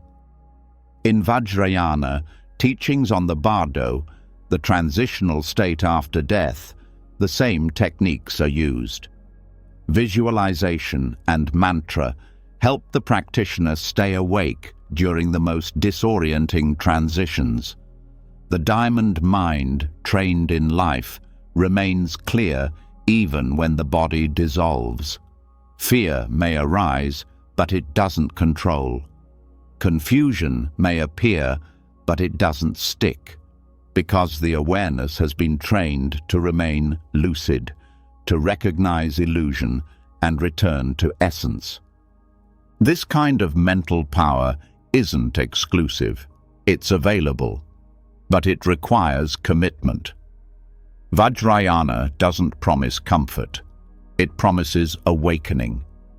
And awakening, in this path, means stripping away everything that isn't your true nature, until what's left is indestructible, not because it's armored, but because it's real. And even if you don't formally walk the Vajrayana path, its symbols can still teach. Ask yourself, what if your mind was clear like crystal, sharp like a blade, luminous like flame? How would you speak? How would you walk into your next challenge? How would you carry your pain, your joy, your silence? That is the diamond practice. Taking the symbolic and making it personal. Taking what is ancient and making it alive now. You don't need robes or rituals to start. You need focus. You need presence. You need the willingness to train, not just to cope, but to evolve. Not just to calm the mind, but to strengthen it. Not just to survive the world, but to meet it with clarity so radiant it cannot be dimmed.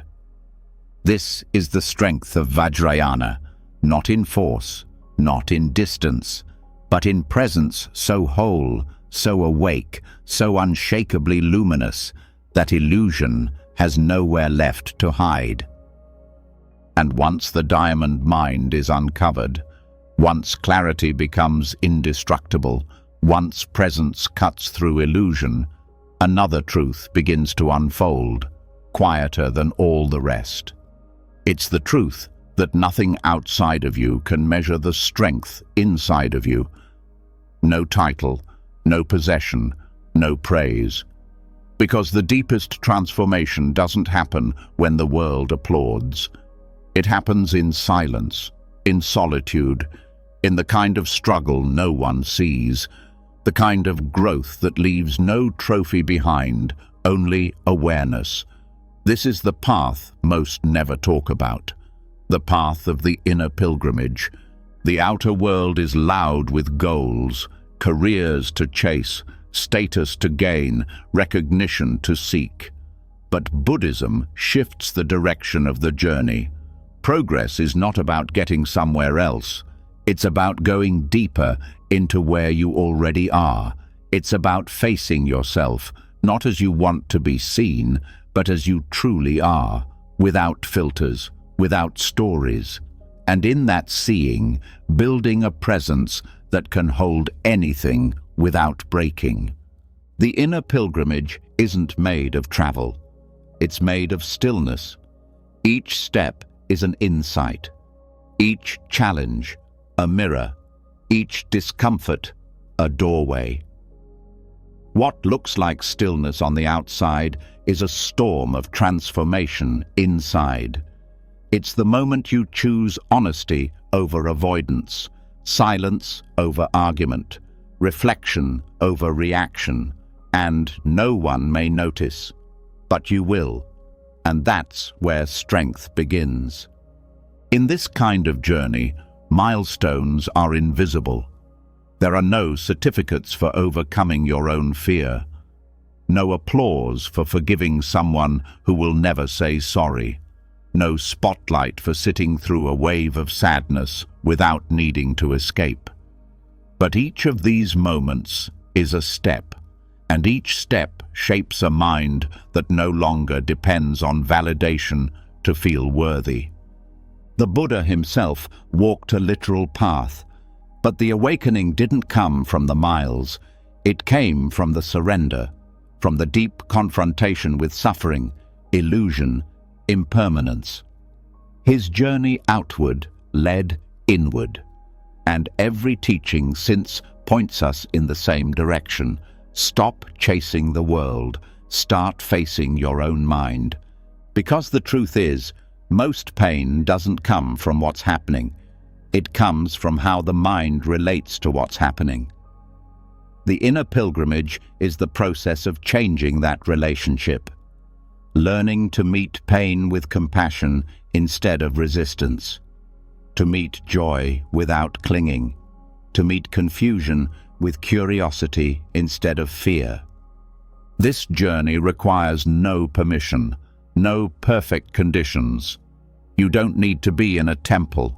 You don't need a teacher watching.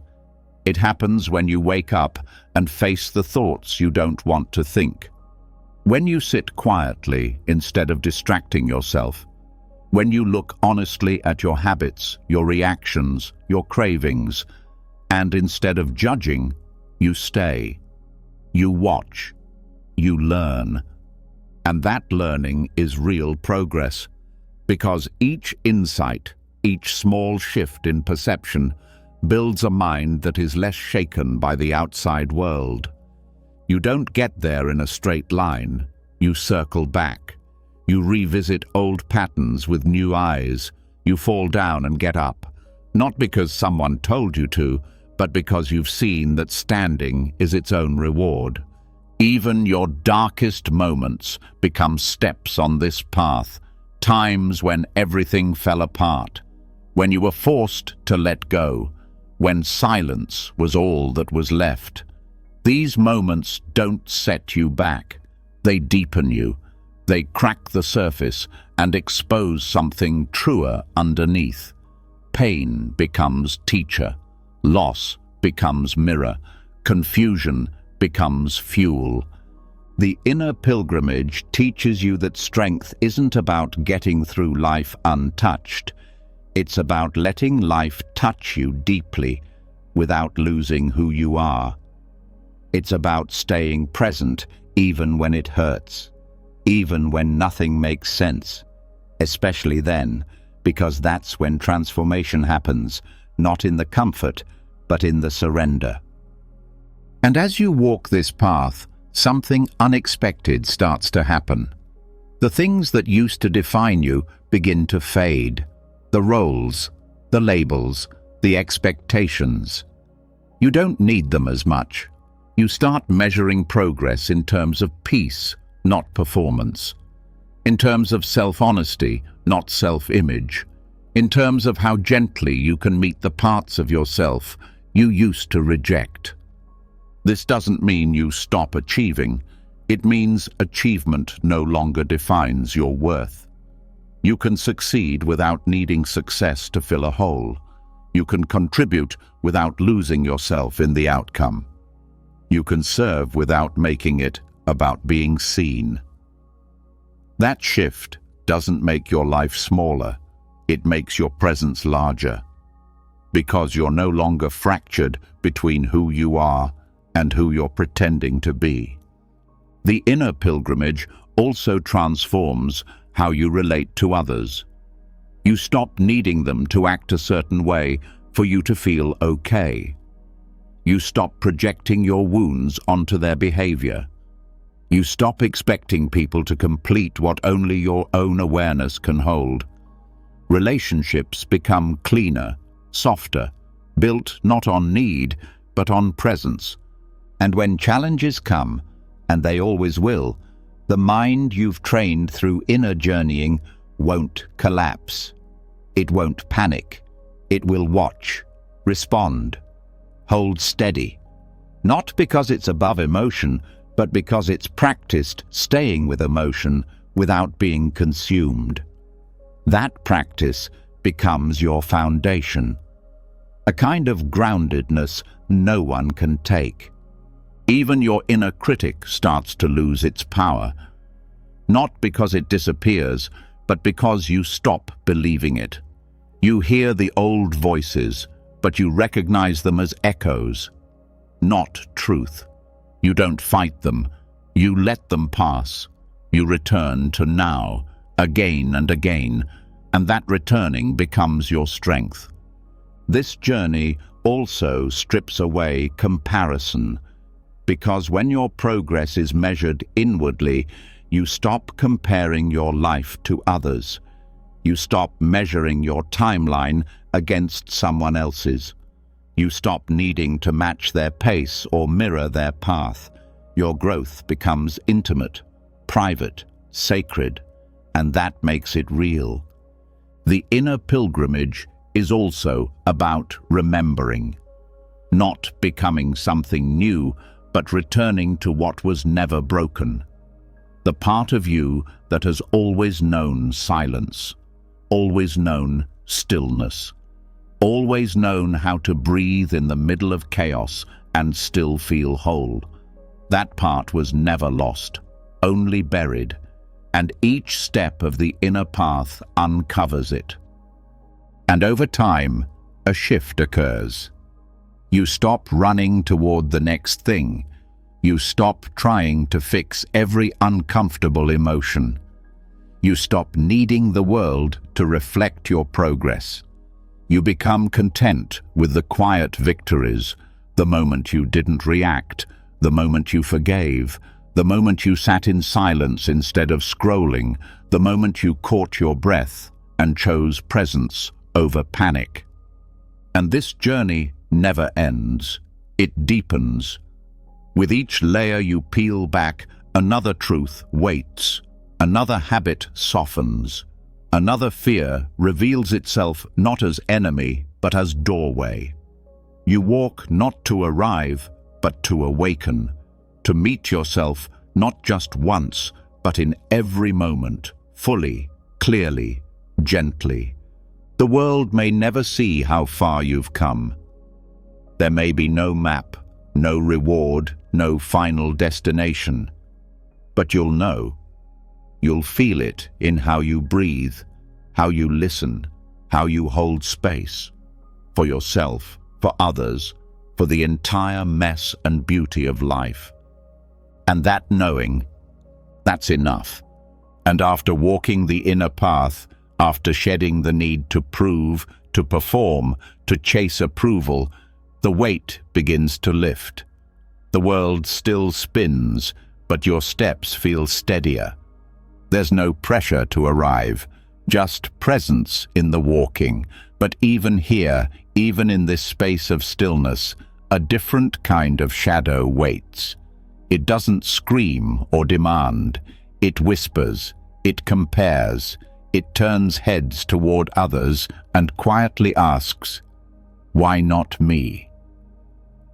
This is the subtle grip of measurement, and breaking free from it isn't just about silence, it's about strength. Strength that doesn't rise by climbing over others, but by celebrating them. This is where the practice of mudita begins. Joy that isn't yours, but frees you anyway. In Buddhism, mudita is called sympathetic joy, the ability to feel genuine happiness for someone else's success, beauty, peace, or growth, not as a performance, not as politeness, as truth. This joy is not loud. It doesn't announce itself. It smiles inwardly, and in that smile, something radical happens. The engine of comparison starts to shut down. Most minds are conditioned to measure. How much am I doing compared to them? How far have I come? What do I lack that they have? These questions may not be spoken out loud, but they shape the nervous system. They plant dissatisfaction, even in moments of abundance. Comparison tightens the breath. It blinds the eyes. You could have everything you once prayed for and still feel behind if your gaze is always tilted toward someone else. But mudita flips that script. It trains the mind to find joy in the success of others, not because you get something from it, not because it's expected, but because joy is expansive, because celebrating someone else doesn't take away from you, it actually gives back. Every moment of jealousy contracts the heart. Every moment of sympathetic joy opens it. This doesn't mean you pretend. You don't force joy when there's pain. You don't deny your feelings. You include them. But you also investigate them. You ask, why does this person's light dim mine? Why does their joy feel like a threat? And when you sit with that honestly, you see that it never was about them. It was about the internal belief that worth is limited, that success is a race, that love is a spotlight only one person can stand in at a time. But Buddhist practice teaches something different.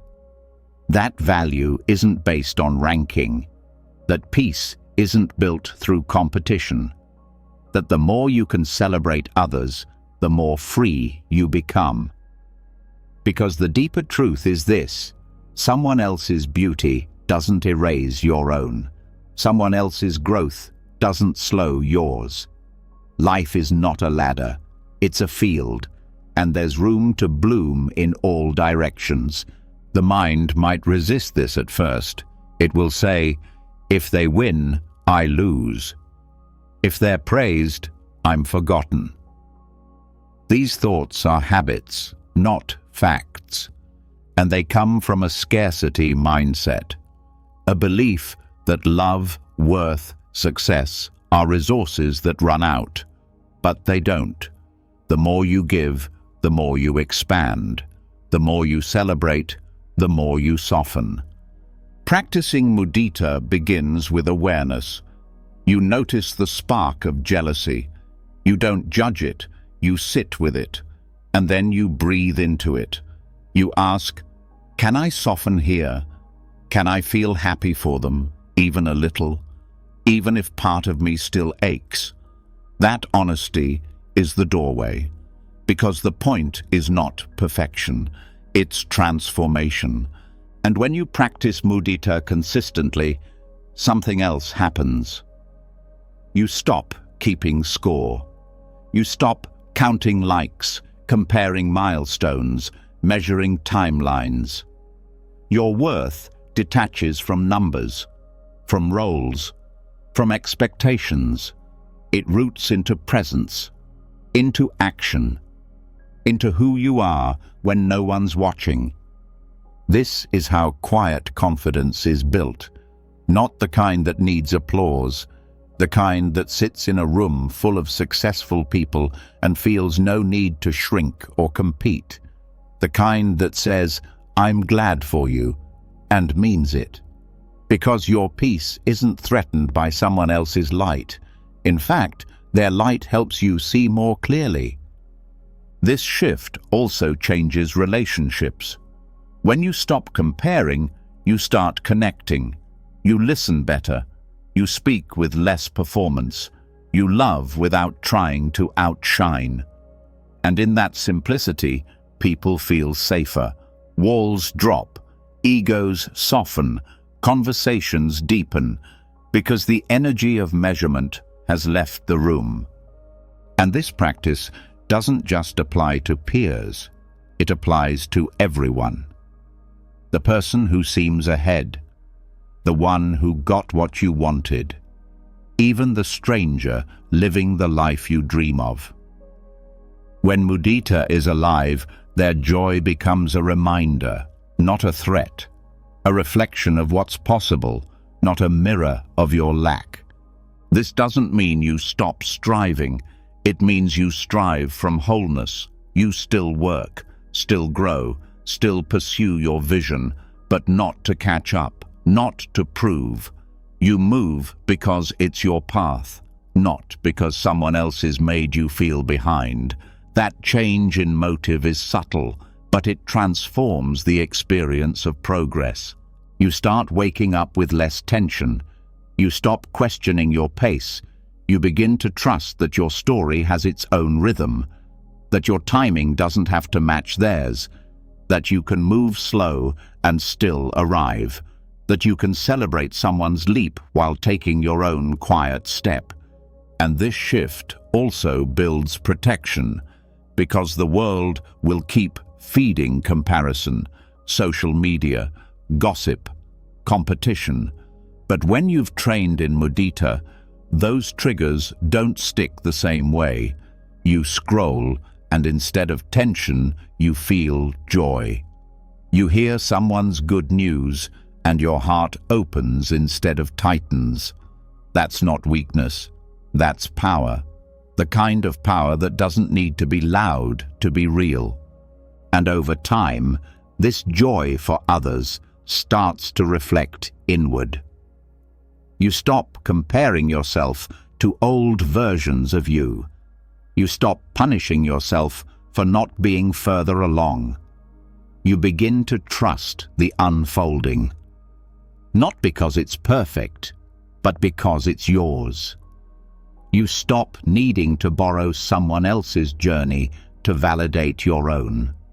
This is the fruit of mudita. Not just kindness, not just love, freedom from envy, from insecurity, from the endless itch of not enough. You don't have to keep proving anything. You just keep showing up with presence, with peace, with a heart that stays open even when the world tempts it to close. And when setbacks happen, as they always do, the mind trained in mudita recovers faster, because it's not tied to ranking. It doesn't see failure as falling behind. It sees it as part of the path, part of the unfolding, and it rests there, without shame, without urgency, just awareness, just breath. This kind of mind cannot be manipulated. It doesn't chase false status. It doesn't collapse under criticism. It stands, not on a pedestal, but on groundedness, on the deep knowing that value is not a trophy. It's your ability to live in alignment with truth, with care, with presence. So when others shine, let them. When others win, cheer for them. When others grow, grow with them. Not as competition, as companions. There is no race. There is only the unfolding, the breath, the next kind word, the next honest step. That's where strength lives now. You've just walked through the quiet storm of the self. You've stood in the fire of craving without reaching. You've watched the rope turn back into a rope. You've felt the cold surge of non-reactivity, stood unmoved like a mountain, and tasted the sharp edge of the diamond mind. You've stepped off the map and into the silence where real strength grows, not from applause, not from comparison, not from control, but from presence. This wasn't a lesson in pretending to be calm. It was a journey through the cracks, the shadows, the forgotten corners of your own mind. You've learned that gentleness is not weakness, it's resilience without sharp edges. That surrender isn't giving up, it's giving space. That simplicity isn't less, it's power refined. That silence doesn't mean absence, it means control that doesn't shout. That strength isn't something to show, it's something you become. Now the noise of the world may return, the chaos, the pressure, the comparisons. But something inside you has changed. You'll feel it when someone tests your patience and you breathe instead of break. You'll feel it when jealousy knocks and you open the door with joy. You'll feel it when things fall apart and you remain seated in the middle of it all, grounded, still, present. That is inner strength. Not built in the gym, not built in the spotlight, built in the unseen hours, built in stillness, built in surrender, built in the way you choose to meet this very moment and the next. If this journey moved something in you, if a single insight landed and stayed, leave a comment and let us know which moment hit the deepest. Your words might help someone else wake up too. And if you want to keep building this kind of strength, real, quiet, unshakable strength, subscribe to the channel and hit the bell. There's more waiting, and we'll walk it together. Sleep well, grow strong, and stay soft where it counts.